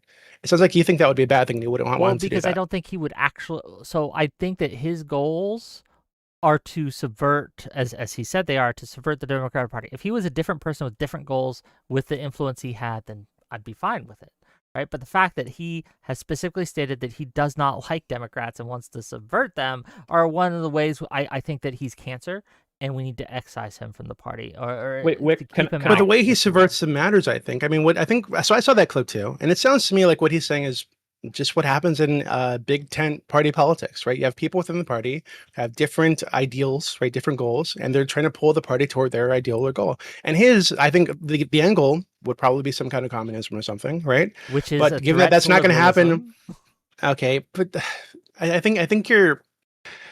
and I am a liberal. Liberalism isn't God, okay? Sometimes we do need to soften our attachment to these words like capitalism and liberalism. And I think what Hasan and Econoboy and people and Aaron incrementalists are pushing toward is that over time, capitalism and the incentives within capitalism are going to be so damaging to society if we cling to that system, if we cling to this private property ownership over all else, that it will actually hurt the population. It will hurt us long term. So we need to let go of some of these things and be okay with us taking some private property away from the owners of this private property where it makes sense, when it makes sense. I And just I disagree think with we'll agree with that. that. I just Can I disagree piggyback with off that. Doobie real quick? Can I say one more thing? Go for Which it. is, I would fully support if Hasan changed none of his views and stayed as radical as he is in ways that I don't agree with, but was able to mobilize and be electoral in a more powerful way than the people that he turns off, which I think is possible given his incredibly large audience. If he could mobilize that youth, I'd say welcome that. I don't give a shit because, yeah, sure, once we win and he's going to start trying to radicalize the Democrats who are in power, that's when we can fight back against it and say, hey, like if we don't like these ideas, like we can push back. But right now, Trump's in power and fucking us in the ass. So I would absolutely like partner with even the more radical of the left if they're actually going to be electoral and make more people vote than they otherwise would scare off in the middle, which is what he's not doing right now. So like if he's able to do that, yeah, 100%. You ever see like World War II? That's what we did with the communists. Why can't we do it now? Then we can do the 50s and then we can have our McCarthyism era, but let's actually fucking win first. No, I mean I agree with Soybill. I mean, like we Yeah, I have agree a with that. tactical alliance with like MAGA. I'm sorry, with not MAGA, with Socialist. Hold on, why not Yeah, MAGA? MAGA, If Freudian MAGA slip. wanted, if you're okay Did with you say not MAGA? socialists, if No, you, I- if I- you're I okay with said, communism and yeah. socialism, why not MAGA? If the same arguments apply, where if it helps us reach a goal, right? Why wouldn't we? Well, Yeah, just to if be they're clear, gonna I help actually us think that'd be a win, good it thing. has sure. to do with like who's the more immediate threat. Like, frankly, I think Hasan is a significantly less immediate threat than like fucking MAGA, yeah. like MAGA, and so Yeah, it's like in the most- same way that I'd probably and wait. ally with Hitler over Stalin. Shen, that is what is literally happening right now. Ro Khanna made a bipartisan bill with Thomas Massie to mobilize part of the MAGA base against Donald Trump to release the Epstein files, which is literally them trying to get the Democrats to win by Yep. splitting the MAGA base. Like that, Which I think is yes, great. it That's is awesome good that we are working strategy. with Republicans W. right now. Like, Yeah, Wick, if Wick, I it think gets us to win. Yeah, Wick, I think you shouldn't write MAGA off, right? Because most of the MAGA base, I'm quote unquote, not. is really yeah. I think most of the MAGA base, and maybe not you, but I think this tends to happen, right? We're saying, oh, we shouldn't work with these MAGA people. Is most of the space is aggrieved, lower Got a whole middle show with a class white co-host, people, right? right? Who just felt abandoned by the Republican Party or by the traditional politicians within the Republican Party, and they saw Trump as somebody who could save them, right? I think you're seeing a lot of the same energy on the base on the Democrat side. But I think that whereas Trump embraced these people and made himself a champion for these people, even if he's full of shit, I think the Democrats are shunning these people. And I think that's the absolute wrong thing to do. I don't think it's hold on. I don't I mean, get I think shit from the Biden did Democrats. make an effort to, like, Hold he on. was very pro-union, wasn't he? And he did reach out to like workers, but I don't think that Kamala Harris was attached to that image of Biden enough. She very much does come off. She got as all the baggage, more- but none of the pro stuff. Yeah. yeah, yeah, she's no. very much Voice back up. coastally. Look, Biden reached out. He was one of the more pro-labor presidents we've had in a long time, and labor unions just kind of didn't vote Slubbed for him him. off. They did Yeah. they didn't give him anything for what he did, unfortunately. And this is a problem with courting communists or socialists. Is they won't give you what you want. Look at Mike Oh, from no. PA. Mike from They PA won't. said if Kamala needs to choose as his vice president Mike Waltz, or I'm not voting. So And he didn't vote for her anyway. Kamala chose, Mike Waltz, and Mike from PA was like, I'm still not voting. Right? This is a problem. The fundamental issue that you cannot resolve is these people aren't telling you the truth. They are lying to you. They will never give you what you want because there is nothing you can do. Listen. I am very much, a socialist. And while I didn't vote in the last election, that was because I moved states. You're given the Okay, pass. and you I get the moved. WIC I pass didn't for move that. in time. All right, I need the pass, but I voted for Biden. I voted for Hillary, even though I was like voted for Bernie in the primaries both times. So you know, and that was when my politics were more extreme as well. Like it's not all of us. There is very much a rational, you know, young progressive base. Yeah, and if Yeah, he's brushing off signaling behind the socialist because scenes, Mike from Wick, K said a stupid thing is like it's Well, not. it's not just Mike from Well, PA. that's hold kind on, of- wait. If Hasan give is it saying to behind the Soy, then scenes, irrelevant. I Soy, want then irrelevant. Democrats to win to radicalize them, that means he wants Democrats to win. And if he actually sounds good. does electoral things to do that, which he hasn't in the past, nearly as much as he could, then I think, yeah, let him, dude. Let the Democrats Yeah, win. I if he mean, wants like, to radicalize them later, that's a different story. But Yeah, they're I not. mean, they're I'm not in totally- power. Yeah, I'm So willing the- to like basically use and lose Hasan. Like if it's just like, hey, he's gonna actually help us like win an election. It's like, okay, like I don't want you to win though. I'm still gonna like primary the fuck out of your candidates, but you know, like I'll take it, right? Like we'll caucus for this election. Sure, that happens all the time. As I said, like I am willing to make like temporary alliances with socialists, even if I can recognize the danger of socialism to liberal society. Like just if there is a bigger threat, like that could be true. You know, there could be something significantly more immediate than socialists, which right now there is. Go I think ahead. I think this. Well, I think you were let's saying let social- Irrelevant go in a second. Yeah, Irrelevant, so go what I ahead. wanted to bring up is kind of what Charlie was getting at, and also kind of what I was trying to get at earlier, is if we agree again with these like very rather radical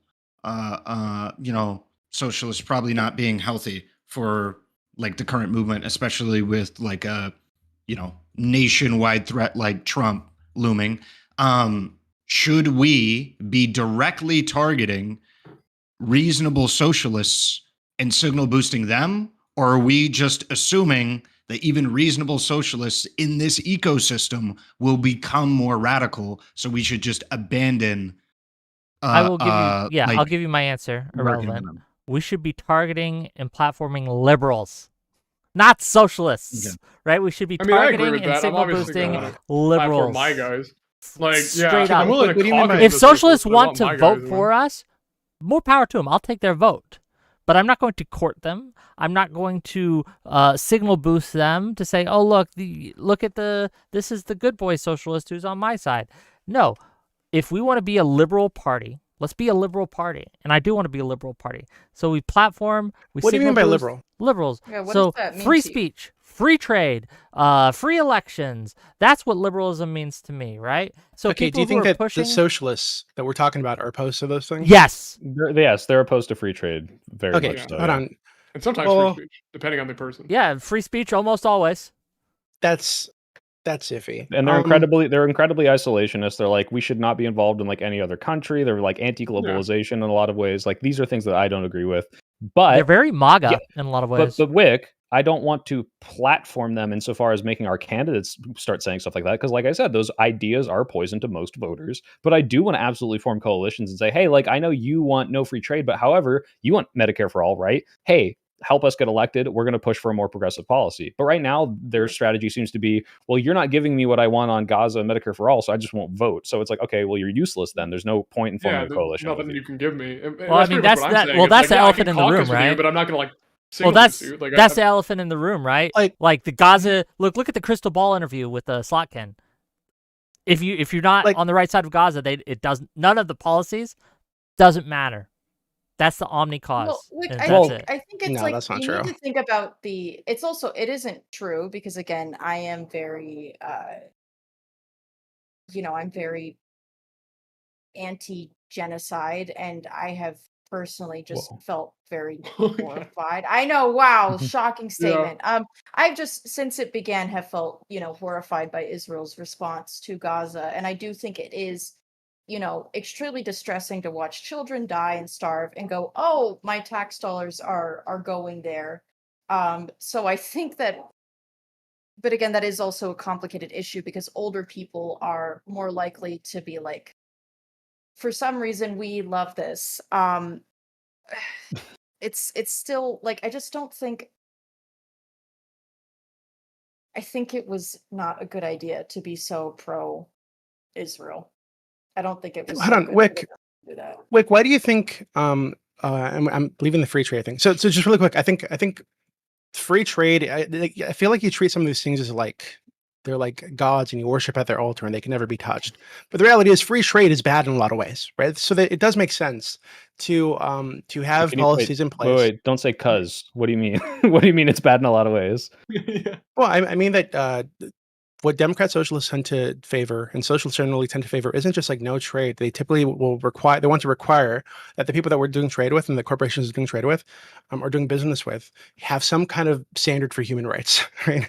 Aren't using slaves like we. That's So not anti-free trade. That's I humanitarian understand. rights. But hold on, but that's they call that fair trade, right? Which Well, is opposed to socialists are free trade, quote unquote. protectionists in a lot of ways. Whereas Wick would say, hey, yeah, let them use the slaves on the shrimp boats because that's free trade. Hold on, no, Like, I no, would a lot of disagree with that. socialists are just Is that what protectionists. Wick would say? Yeah, Wick wait, is wait, just would like, you say that? Yeah, I think so. No. Yeah, get those Socialists are fucking just guys working. like when I say free trade, I'm talking about removing obstacles such as tariffs and other things that prevent trade, free trade of goods and services amongst borders. It's basically the reason it's a liberal value is because why should the government tell you, the consumer, who or what you should do business with and buy from? It's your money. You should That's what be I able mean. to spend it with whoever you like. Right? That's the liberal kind of individualist value. Socialists and opening are up those generally, relationships allows us to put pressure on their governments and say, hey, you need to improve the situation here, rather than just say, well, okay, we're just not going to buy from you. We're all going to increase prices and only do this internalization, isolationist thing, and then you can do whatever But the fuck you that's want. not what I'm saying. Right, No, well, but you're that's saying it's like a dichotomy between so- like human rights No, and but free it's trade. not. Like, It's not that. So Wick mentioned tariffs, right? So tariffs can be. I think they have been used historically to pressure other nations to adopt policies that favor us, right? And I think that socialists probably want to use them in the same way. They say, hey, yeah, we're not going to have total free trade and no tariffs. We're going to impose tariffs.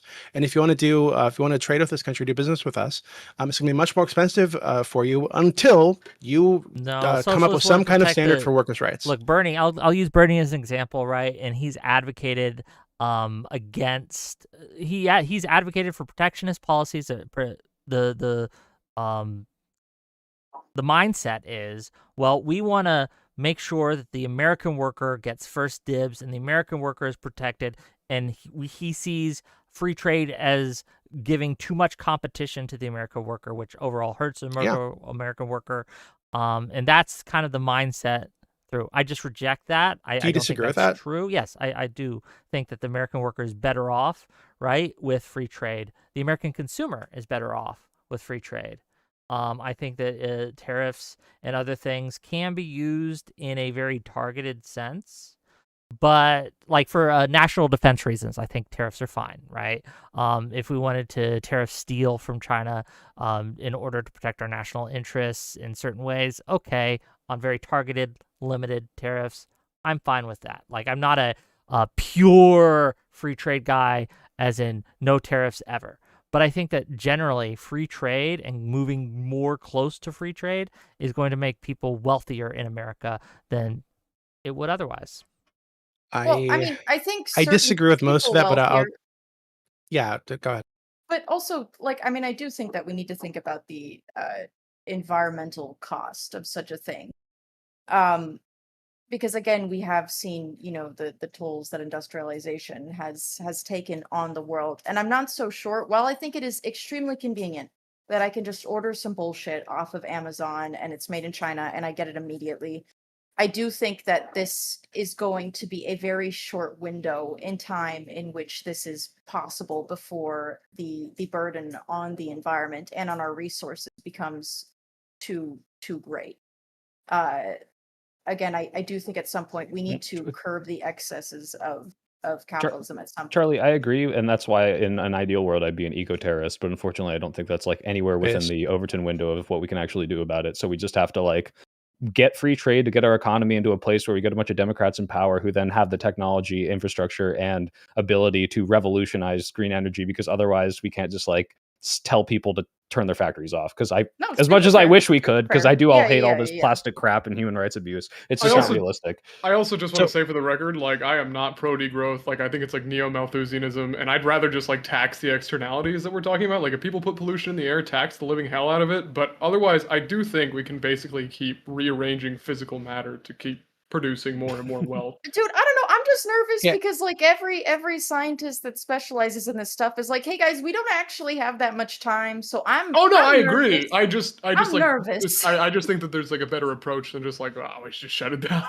No. Fair enough. Absolutely. Yeah. Yeah. Mhm. We need a very No. quick transition. Like I think we can innovate out of it, and I think that probably is our hope. But And anyways, the best Yeah. way and the most efficient engine to innovate out of our way out of anything is through is free trade. markets and government investment. I think it'd be great. That Okay, said, you asked me but- like what are the principles of liberalism, and I think I gave you pretty good answers. Yeah, I agree. Though I think that I would disagree about socialist, quote unquote, just being opposed to those. I think that it's much more nuanced than that. Than They're they seem to less be. free trade, Doobie. It's like Bernie Sanders, Yeah, even but who we with wouldn't it- even call a socialist, is more protectionist. As they get more left, I they are agree way with more that, but protectionist, right? hold on. So I agree with that, but that doesn't mean absolutely no free trade. It just, I think Bernie Sanders' policy was that he's opposed to things like NAFTA, which he thought hurt the American worker.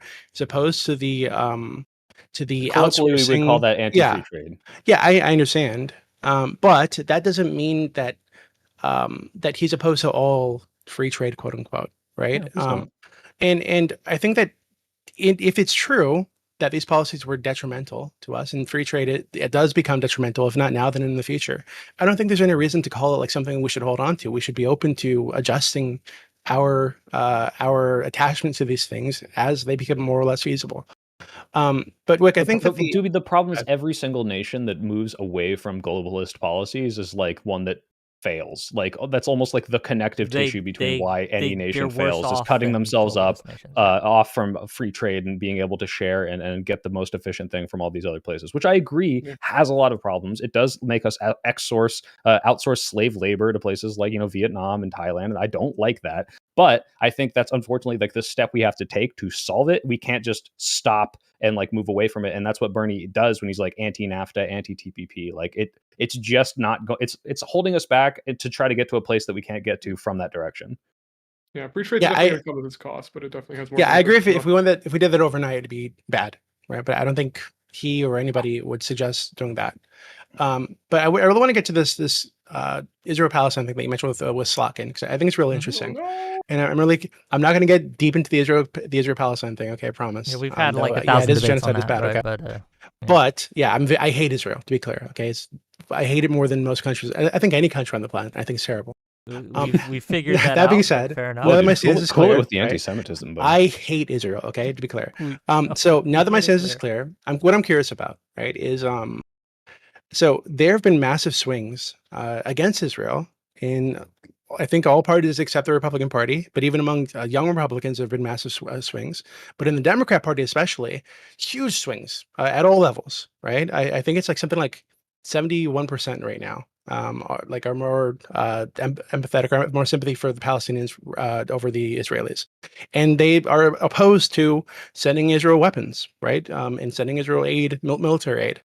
So, given that this is the popular what's the word I'm looking for? Majority position. The policy, not even majority, it's like vast majority. I think it's like over 70% now, I think.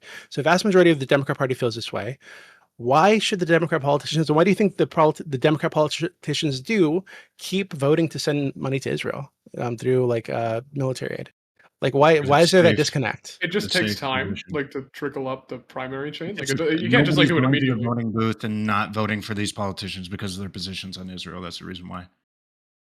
Yeah, no one do you cares think about that's that. It's also specifically on the Slotkin interview, which I actually do think Crystal Ball was very good at like grilling her and saying like, hey, like this is what the people want. Why aren't you following them? Why are you able to do this? And you'll notice like all these politicians will never say genocide. Even Bernie Sanders won't say genocide, despite going out and making bills that are like, hey, regardless of what you call it, we need to stop these bombs going to this country. The problem is we have an alliance with Israel. They, give us stuff, we give them stuff. And if we start all calling it genocide, which it is, if the politicians start doing that, it's going to become this thing where like Netanyahu, we're going to start severing relationships in ways that, probably would be good for the Gazan people, but would hurt like the relationships we have with the government. So they're trying to do like the soft, like, hey, like my friend who I found out is a terrible bully, like I'm trying to like ease you into not doing it this way, which is like the more progressive politicians are doing. And even AOC, like who voted for defensive weapons, but is voting against the weapon shipments, like, is still not going to call it the G word. Or I think she might have in the past, but isn't using it. That's just like geopolitics, unfortunately. In the same way, like, we give money to Saudi Arabia while they do genocide against the Yemenis people. Like, it's just unfortunately how we have these relationships, but they're still going to soft push them. The problem is if you then call out people like Bernie, like, and excise him, even though on paper he wants exactly what you want, but he won't say genocide. That's also poison. Like, you need to be able to say, okay, well, Bernie wants what I want. I'm going to help him vote for this thing that's going to defund the militarization. But yeah, they're not doing that. So Do you Yeah. think And it has that happened maybe AOC. like the like people actively pushing politicians to make changes, even if a lot of it was, directed at the most progressive politicians? Do you think that had Do you think no that's influence? effective, Charlie? Like, so for the people who basically put red paint all over AOC's campaign office because she voted against a bill that would defund the Iron Dome, do you think that those advocates did anything productive? Well, that's what I'm curious about, because I am seeing, we have seen a massive shift in the, Democrats' opinion towards Gaza. I mean, I think even Hillary Clinton was tweeting like, "Oh my God, the mass starvation of Palestinians is not okay. Israel must let, aid through." Like, I don't know what the, why that is happening. Like, what is the cause of the shift? Is it that the, Democratic base It's pissed off because the enough starvation politicians? has become incredibly difficult to ignore. And before, Israel had the shade of like, well, Hamas was in those buildings. Well, like, sometimes we might fuck up. And now it's like, okay, we are seeing civilians being gunned down at the unprecedented rates. They're starving at like ways that like could only happen if you're withholding this aid and you're not giving legitimate enough reasons. It's like, it's gotten so bad that they can't ignore it. Which is like Okay. yeah, And it's been going on shouldn't for have like in months. shouldn't have in the first place. But it's like, yeah, it's like, it's so bad that even Trump's like hearing Netanyahu say there's no starvation, and he's saying, well, my people are showing it to me. So yeah, it's just the severity of the problem is escalating. Okay. But do you think, Right. like, maybe I do think that, like, people, I don't think it's bad for people to push politicians to to vote for policy that they like. Now, do I think red paint all over AOC's office is the most effective way to do that? But no, maybe not. But I do think that politicians are public servants. Yeah. And I do think that maybe, like, sometimes intense pressure is good. Sure, but we have to Even if it's understand. obnoxious and disruptive. No, I don't disagree. I also want to pressure my politicians to do things that what I want. But we have to understand, and I think what people forget is that the politicians are making decisions that their voters, or that they think their voters, want. So while people may answer a poll one way, when they get to the voting booth, they're doing something different. I believe that politicians, with some exceptions, okay, do what's in their best interest and do what they think is going to get them a chance to win their election, as well as largely they try to be moral actors. And maybe I'll get shit for this take, but they tend not to just be amoral assholes, at least on the left side, in the aggregate. We could On just say the left, right wingers on are the left. amoral assholes. We'll all agree here, right? On the left, right? Yeah, you kinda But got me there. I think that, yeah, I think the pro-Palestine people just have to realize that while, yes, a lot of people are seeing what Israel does as extremely bad and extremely evil in many cases, they don't want to defund the Iron Dome. They don't want to entirely isolate Israel, right? Because Israel is more than just its government. It's more than just Netanyahu, right? There's tons of Israelis who do not like what's going on, right, and want to kind of tone it down. And that's what's happening is, while yes, it's okay to pressure your politicians, you have to realize that other people are pressuring them in other ways, and sometimes your pressure just ain't it. Okay, but That's Wick, I fair. think that you're incorrect. Okay, Maybe. because the majority when they talked about when they polled military aid from the Democrat Party, it wasn't just like aggressive military aid or like weapons to like bomb Iran or whatever the fuck. It was all military aid, including the Iron Dome, and that was still heavily favored by Democrats by like a big majority. So I agree with you. I think that the Democrats are like and all politicians, they will go where the money is when they can, when it's not going to be too detrimental to them, like and to their like chances of re-election. Just like Manchin did, by the way. I was going to say this earlier, but if you look at the polls for the BBB in his area, right? They supported it, right? They were opposed to his opposition, but they didn't vote against him, or there were no challengers that could come up and get rid of the guy. And he gets party support when he does run for re-election. So there's nothing they can do about it. They just vote for the Democrat, right? And he can get away with it. Well, if it was their single issue voter, they'd vote for the Republican. What do you mean? The point is that isn't. I'm not talking about single issue voters. No, yeah, that's what I'm saying. Yeah, it's these like people you're are like, Democrats, okay, right? They want to vote for a BBB. Democrat, but if the Democrat is doing this disgusting shit because they know they can get away with it because nobody else is going to be able to replace him, well, then that's a bad thing. We shouldn't want them doing that. Which is why these types of people are the cancer within the Democrat Party that hurt the base and de-energize the base. Wait, but Doobie, you just said he voted against the BBB, which is, in my opinion, a good thing. So even if his constituents are like, well, we don't like what you did on this thing, but we'd rather you vote most of the way you vote most of the time. Otherwise, they'd be voting for the Republican. Isn't that what we want? We want him to vote, at least in the most part, against Republicans. Yeah, hold on. I don't think that's good enough. I think you want somebody who's I don't think it's good enough, but his constituency seems to be even on some issues further right than him. So if this is the best we can get from that area, why not take that? It's not. There's no reason to think it's the best we can get from that area. So if we know that his constituency, his constituency was opposed to his opposition right there, and we got some other person, right? The Democrat Party grouped some other person, supported them, pulled support from Manchin, right, and supported this other person and said to primary him, who was to the left of him on that issue, right? Even if it was just that issue, right, and attacked him on just that issue and was aligned with him everywhere else, it seems like that kind of person would probably win there. Right, but rather than do that, he's to the left on the BBB, which they all oppose. Do you think someone to the left of Manchin could win a general election in West Virginia?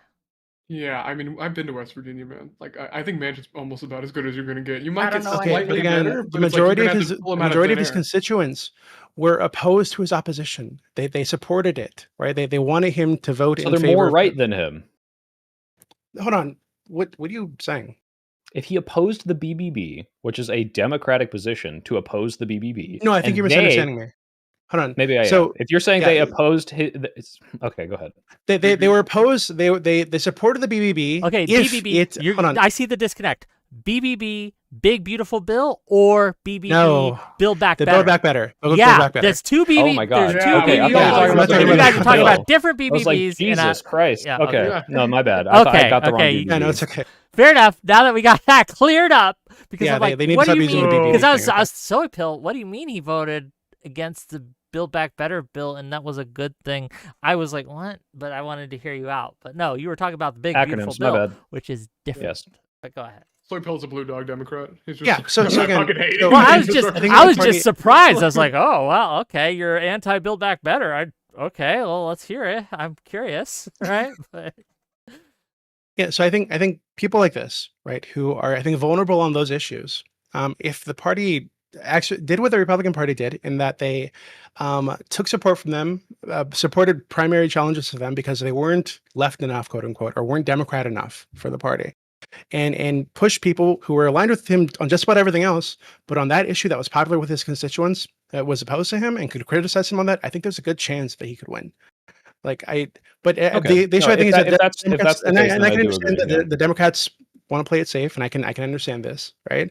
So they don't want to do that because there's a risk that the person they support won't be popular, and they'll have full support from Manchin, and the Republican will win, right? So I understand them wanting to play it safe, didn't he? But I think I'm pretty sure. Did he retire? Or he's planning to, maybe. Let me look. Oh God, I hope so. Fuck that guy. Okay, I hope so, right? But if he wasn't retiring, if he isn't retiring, then I think the party needs to take more risks with these kind of people who are vulnerable, right, and just aren't willing to play ball with the party, i.e., Lieberman with Obamacare, right? I think if they dealt with the problem of Lieberman years before he wouldn't have been able to take Obamacare in the way that he did. Okay, so he changed his registration to independent in May. Yeah. In May, okay. And he announced he's not going to run for re-election. Oh, thank God.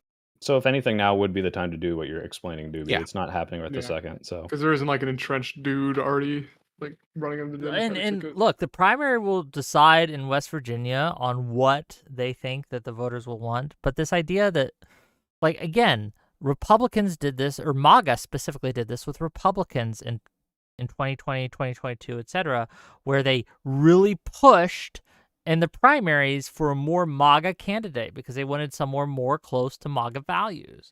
And the ones who won the primary overall, for the most part, lost in the general because the general elected didn't want that shit. Okay, they didn't want a more extreme. Primarily due to like the Roe v. Wade backlash and the fact that if you align yourself with MAGA and Trump, that was a large part of it, but it didn't just happen. I'm not just talking about 2022. I'm talking about 2020. Well, I am. Right? I don't know about 2020. Okay, like when Roe v. Wade was still a thing. Okay, the general electorate does not like, in general, extremists, and so they will. I'm not talking about an them. extremist. Well, I'm not talking about pushing extremists. Like I'm not suggesting that. I'm not talking about pushing. I'm sorry. I'm not talking about pushing somebody who identifies as a socialist or communist. I'm talking about pushing somebody who's center left versus like a fucking right winger pretending to be a Democrat. Hold on, generic plays. Did we lose the seat already? Was there an election? I don't. Hold on, let me. It's been a while. Is it not true that oftentimes, if you don't use the word socialist policies tend to pull very well across party lines, especially with the working class? Is Appalachia? I'm West Coast. I'm sorry. Appalachia is West Coast, or West Virginia is It has the Appalachian Mountains in it, right? Which means likely a very, very poor population. Now, if you just like, we have two Republican senators. Hold on, just real quick. Jim Justice and Shelley Moore Capito are the senators from West Virginia. Flipped Joe Manchin's seat in 2024, to be clear. Yeah. So that didn't work, right? Manchin. Wait, how do you know they did what I'm suggesting? Who did they support over Manchin? Was it an extremist? Well, Manchin didn't run, so they didn't like primary him. The Democratic I know, but who did the Democrats support in that race? Alex Mooney? I don't know his politics well enough. But I mean, what I'm saying is, like, I feel like you can. Soypil has talked about this.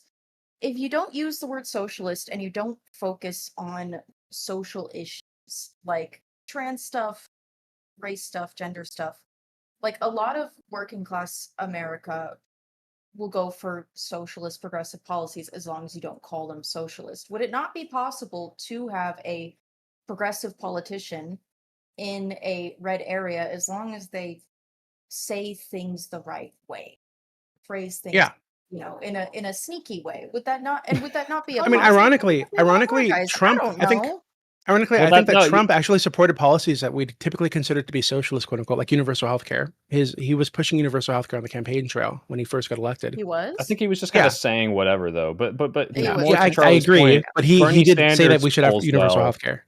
Bernie Sanders pulls well despite the socialist moniker because of the way he phrases things and lifting up workers. Like, he pulls well with Republicans even. And I don't think that's them trying to be like, oh yeah, elect him so you'll lose. It's like, oh no, this guy seems like a solid character. I don't love everything about him. Like, but I don't think you could win an election that way because they're going to side with a Republican person over the Democrat unless things are so bad with the incumbency that they need to vote for whoever. Oh, why would they?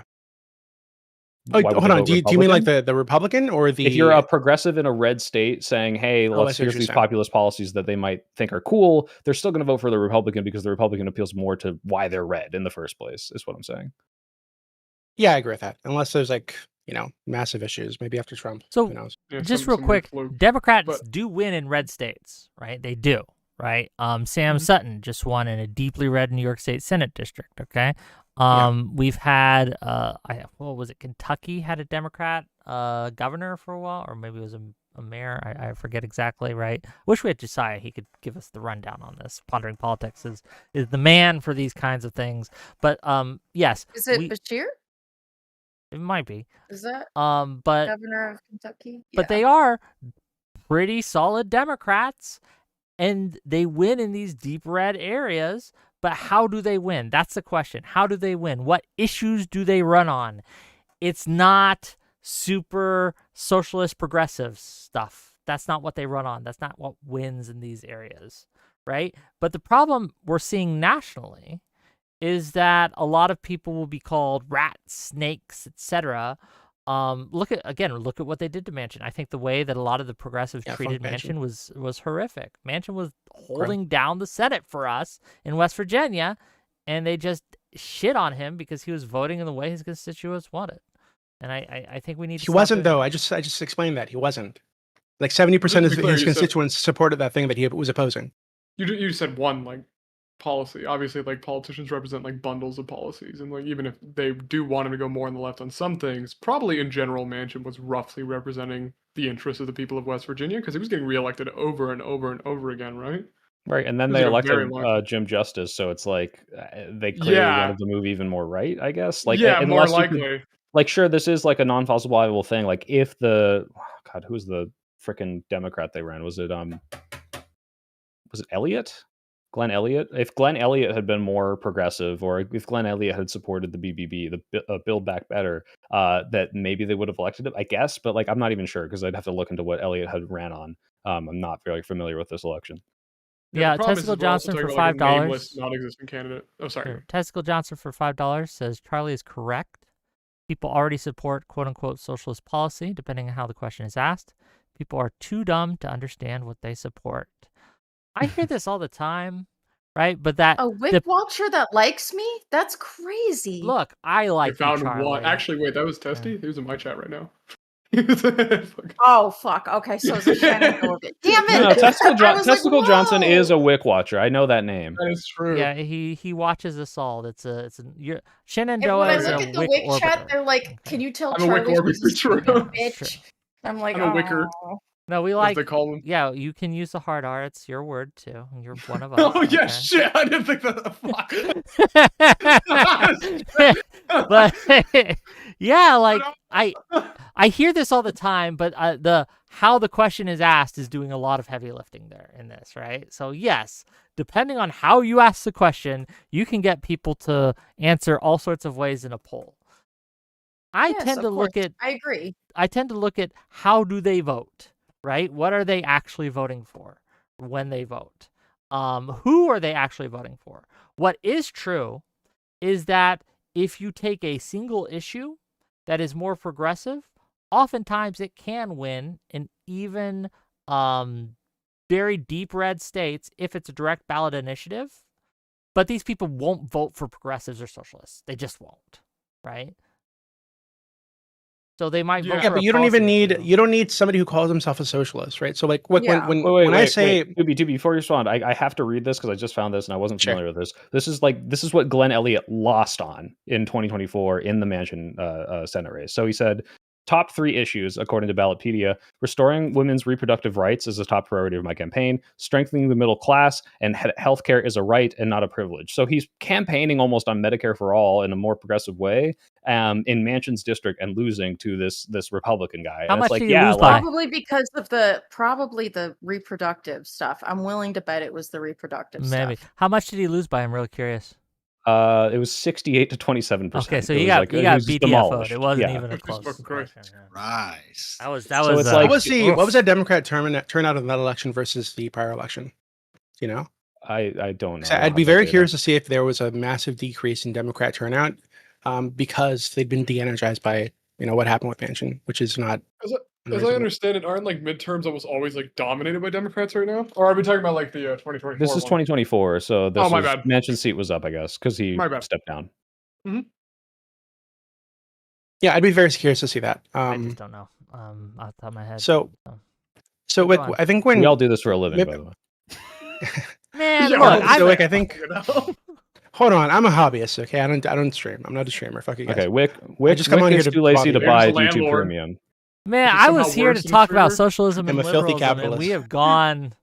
We have transferred into another land at this point, right? Okay. So, Well, I I'm want to drag us sorry, back to that, Wick. Wick. I'm having an identity crisis. I don't we're know what I stand again, for we're looking to anymore, liberalize you. okay? We'll get you. We'll get you eventually. Everyone will go All right. liberal in the end. Honestly, I Gross. apologize that I didn't go full Marx today. It's just it's okay. It's okay. been a Wait, so rough Wick, week. so when I think when people say that we should do outreach to like socialists, quote unquote, or progressives, or people like Hasan or whoever these big figures on that side of the aisle are for Democrats, or not even for Democrats, just on the left, right? I don't think they're saying that we should put forward. I mean, at least I'm not saying you should put forward socialists or people who call themselves democratic socialists or anything like this. Though I love Bernie, to be clear, I voted for him, but he's probably not going to be very popular in most of the country, right? I get that. I think what people are saying is that you should support policies that are already popular, that are socialist policies, quote unquote, because these, and this would bring some of these people who are de-energized, who fucking hate the Democrat Party because they see it as a party for the corporations that has abandoned the worker, right? So to energize those people, you support the things that are already popular, like universal health care, right? For But wait, example. we just showed you an example where they did that and they lost by like margins, huge margins. Like in this I do- district, by the I way, don't I think want that don't they- even universal know- health I don't care, even think but you universal can't do healthcare is, this. like, socialist, honestly. I mean, if fucking Hayek can support universal healthcare, I don't really think it's a socialist policy. Well, in America, it is. Yeah, I mean, yeah, in America, okay, like, when the government, Like in you're using, America, like, it's weird. yeah, but- like the colloquial definition of socialism in America. I sure, do think yeah. that, Yeah. if when you're talking about, I don't know how Colloquial. religious West Virginia is, but I do think that the women's, like reproductive health care and reproductive rights, it polls really poorly with the religious, I think, the majority of the time. So I do think even running on that in a state that's very religious can like fuck you over. I'd want to look at that actually, like what, yeah, the racist sound interesting. I'd want to look at that too. But so Wick, I mean, are you opposed to that, Wick? So if that's what people meant by reaching out to Hasan's crowd or socialist, quote unquote, was have a- supporting things that are already popular with the base. If No, that's you- not my dog. if you have a policy, right, that a lot of people like and they want to support it, and you want to run on that and you think you can energize the base, sir, I don't have an issue with that. I am just skeptical, okay, of people saying this issue is super, super popular, and then when the vote comes, no one shows up to vote for it. That's what makes me skeptical of these things. Well, yeah. Yeah, I'm like, I think is they're it popular until you tell people you have to raise popular? taxes. Usually, like most of the time. Yeah, Hold on, Medicare but, like- for all The polls dog. really well, but then when you say make it single payer and abolish private, the polling wage like drops completely, and that's Yeah. what Doobie was saying. People- It depends on how you ask the question, and like I think if you educated most people on what like a Bernie platform would be, a lot of people might be in favor of a lot of those things, but unfortunately, that's just not Yeah. the system we live in. So Yeah, sortition. Just saying. But that's not this fucking debate. Yeah, so Sorry about the I get. So Wick, when you say these people don't come Well, out can and you give vote me an when the example of Democrat- something that the Democrats are not running on that you think they should, that you think has broad bipartisan or broad support that would energize the base? Can you give me an example of a policy that you mean? Yeah, I think a public option for healthcare. It doesn't even need to be Medicare for all or universal healthcare. Just a public option. I think it's extremely popular with the Democrats and I think with Republicans too. Okay, no, I'm not opposed to that. And things like free college, very popular with Democrats and Republicans, if I remember correctly. Things like this, right? That are considered to be extreme, radical. And anytime a Bernie Sanders comes up, right, or an AOC comes up and they push for free college, they're called radicals, right? And they're called far leftists in the Democrat Party. I think if the Democrat Party embraced these kind of people that are pushing policies that the majority of the base does support, and I think more would support if they learn more about these things and the arguments were made to advocate for them, I think they'd energize far more of these young people that you guys are always complaining aren't coming out to vote for you. I don't know it, like everyone for my entire life, my entire 40 fucking years on this earth, 42 years on this earth. Every time people rely on the youth vote to come out, they lose.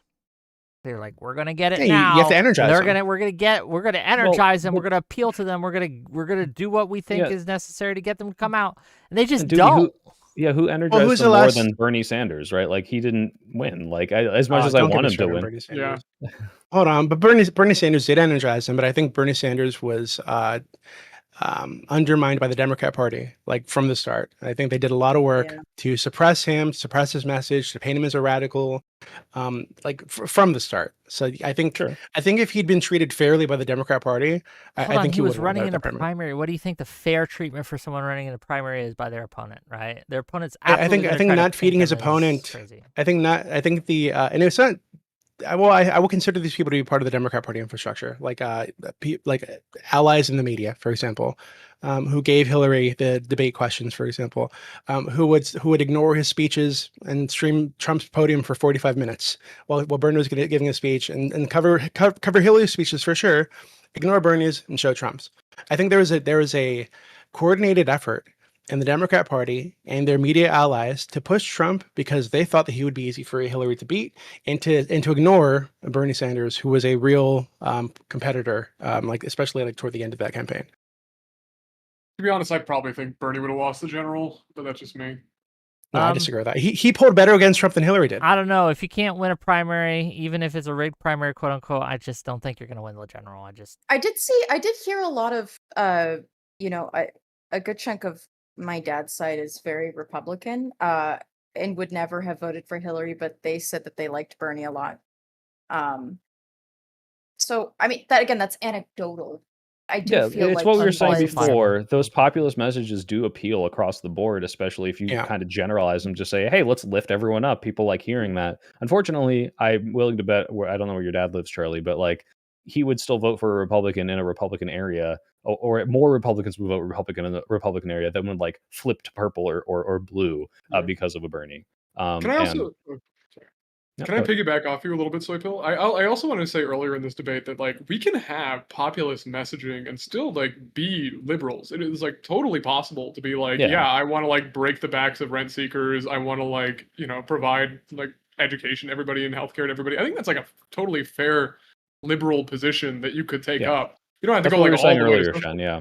I know. I just I like think he has wanted to it make too that attached to clear. liberalism.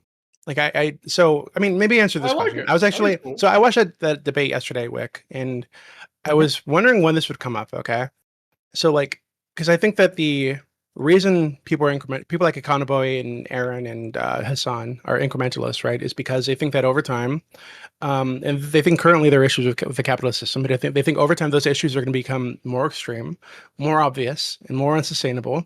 So you would need to move toward the decommodification of essentials, right? To ensure that the people at the bottom of our society aren't just totally fucked over because the capital has been concentrated in such a way that we have this elite class that's able to buy up all our politicians, able to just own all the property in the country, and just force people to live shittier lives than they would otherwise, right? If we just bit the bullet and turn our back on liberalism a little bit by taking some of this private property away. So if it becomes a case, right, that AI, automation, I mean, I think it's true that the issue with housing prices right now isn't really these massive corporations buying up property. But if that did happen, right, and it was an issue, and they're buying up tens of thousands of single family homes in the U.S., at some point, I think it does make sense to say, okay, well, this is unsustainable. You guys are being predatory, so we're going to break you up, and actually, we're going to take your private property. We'll give you some kind of exchange for it, but we're going to take it because it's better if it's decommodified. In a hypothetical future where capitalism is failing, should we move away from capitalism? Sure. But the term late-stage capitalism and people saying we've been living in late-stage capitalism was in the 20s, the 1920s, where they coined that shit. People have been waiting for capitalism to fail for over a century. I don't think it's failing. I think people are incentivized to portray it as failing, when I think that by the metrics that most people are better off today than they were 30 years ago. They're better off today than they were 50 years ago, right? Capitalism and the liberal society, at least in the West, at least in the liberal societies, right? I think that liberalism in America and capitalism in America has been a force generally for good, and there are flaws with it, and we should look to seek to minimize those flaws. But overall, my life today, right, is better off than my life would have been 40 years ago. That's just true. Preach, Go ahead. brother. Yeah. So yes, in a hypothetical future where that's not the case, my opinion might change. but we don't live in that world. So what do you Yeah, think about the it's New better Deal? off Hold on. 40 So years wait, like do ago. you think the asking New if it's Deal extremely was? different. You Wait, do you disagree think the with New that? Deal was a mistake? Hold on. There's two questions. Charlie, ask yours first, and then I'll deal with Doobies. I mean, personally, my parents and grandparents were doing a lot better under capitalism than I am, and I guess most of my In what ways? people Yeah, I in know. what way? Well, shit's a lot more affordable. They're not saddled with the same amount of, student Wait, loan debt Charlie, they were I had. I need to call you out here. You have a mostly in the capitalist market not very useful degree, and you're able to make ends meet by using the technology afforded to you by like streaming across the planet to a bunch of people like viewing you, because it's harder to market a master's I mean, in that's fantasy fair. literature. That's fair. Like, That is super duper fair. I understand. You also live in a nice house that's not made of like corrugated steel. yeah, it's Like, like You it's don't like have lead This is poisoning. extremely true. I Yeah. don't Like have lead poisoning. But I mean, even if we're not talking about me specifically, I mean, is it not true that people in, I don't know how old everyone is, like at least my age group, that would be young millennials, older Gen Z people, we're not meeting the same kind of economic milestones that are. Yeah, it's true. parents It's and yes, absolutely there true. are problems, That's especially yeah, if you compare 20 years true, ago. right? Especially Like, I but feel like that's a more recent phenomenon with the housing market, with the job No. market. But like compared that to everything in and of itself, like as a whole, compared to 40 years ago, is better. That's true. That's just Yeah, but true. that's just true because of like technology, right? Like that's What gonna be what true, drives right? technology, So technological innovation? Yeah, Capitalism, I mean, I it don't, wasn't I like don't think, I baby. don't, I, hold innovation on, in the I don't think feudal that's era. true. Like I think that you are oversimplifying that. But I'm curious. So like, what do you think about like the New Deal? Like, do you think that was a mistake, In like, or the Great Societies FDR, program? Yeah. the FDR New Deal. In some ways it was, in some ways it wasn't. There were certain things that absolutely needed to be done. For example, Social Security was a great New Deal program, Yeah. and these other things. But there were negative consequences of the New Deal, right? I didn't come prepared to defend the New Deal, or to attack Yeah. it, right? Well, you should. I'm asking you to To not give- defend the New to- Deal. I'll Because defend the New this Deal. is- I think this was- if we UBI'd and or just paid tens of thousands of American workers to dig holes and fill them back up, we'd have a better Fun fact on economy and, UBI, actually, we almost had UBI in the 70s under Nixon. Nixon pushed Yeah. for UBI. You know Wow. why Yeah. we don't Freeman have was huge UBI on today? UBI. People It's don't because know. the Democrats at the time thought it wasn't enough, so they didn't vote for it. Yeah. That's true. Damn it. I I doubt it. love the No, UBI. that's Is that really absolutely why? true. No, You it can is look it actually up. like, as I understand it, like a true story. Damn. Well, hold on. I don't. How I is all remember, this time? I remember reading that the Democrats actually tanked the Republican bills for like the civil. What would have been the Civil Rights Act? They tanked them because they wanted to pass it themselves. If I remember correctly. So I wouldn't put it past them to do something stupid like that. But yeah. Be you wouldn't put it past politicians to be selfish. I think that's very wise Yeah. of you. Like, I mean, it's just one of those fun facts that you learn, and you're like, well, shit, you know, Yeah. like I wish they would have voted the other way, but whatever, right? Anyway, we are kind of winding down here. It is 8:00, and I do need to feed myself and my puppy. We've talked about a lot of those aren't solutions to the same different problems, right? You're not gonna. I'm not gonna eat my puppy. Don't worry. Okay. I'm not Chinese. Okay. Whoa. oh, I thought you were Good. going for like the kink angle that like First of Wiki is all, a puppy. Like, Just because the that was dog like more festival is in no. China. Can I just flesh out really quickly why I brought up the New Deal? Because I feel like you guys didn't understand why I brought it up. Yeah, but then we're gonna Just go. really quick. Then we're gonna go to closings. But go ahead. Sure. So the reason I brought it up is because the New Deal is often brought up by liberals like you as an example of where the United States abandoned its liberal values by decommodifying in some way or providing a public option for something that would otherwise be in the private sector. So with Social Security, they no longer need to go out and buy retirement products. The government provided a product, right? K through 12 education, similar kind of thing, right? So I think that you would agree, I hope, that, I mean, I think you did agree a bit ago, that there are sometimes it does become feasible or practical to decommodify things, to abandon liberalism, quote unquote, for the betterment of the society. And I think that's true now, but I think it'll become more true in the future. And I think that's what a lot of like incrementalist socialists, to be clear, I'm not that, but I think that's what they're pushing toward. It's just that, hey, things are going to get worse and over time. Yeah. Go ahead. Have you ever read The Grapes of Wrath?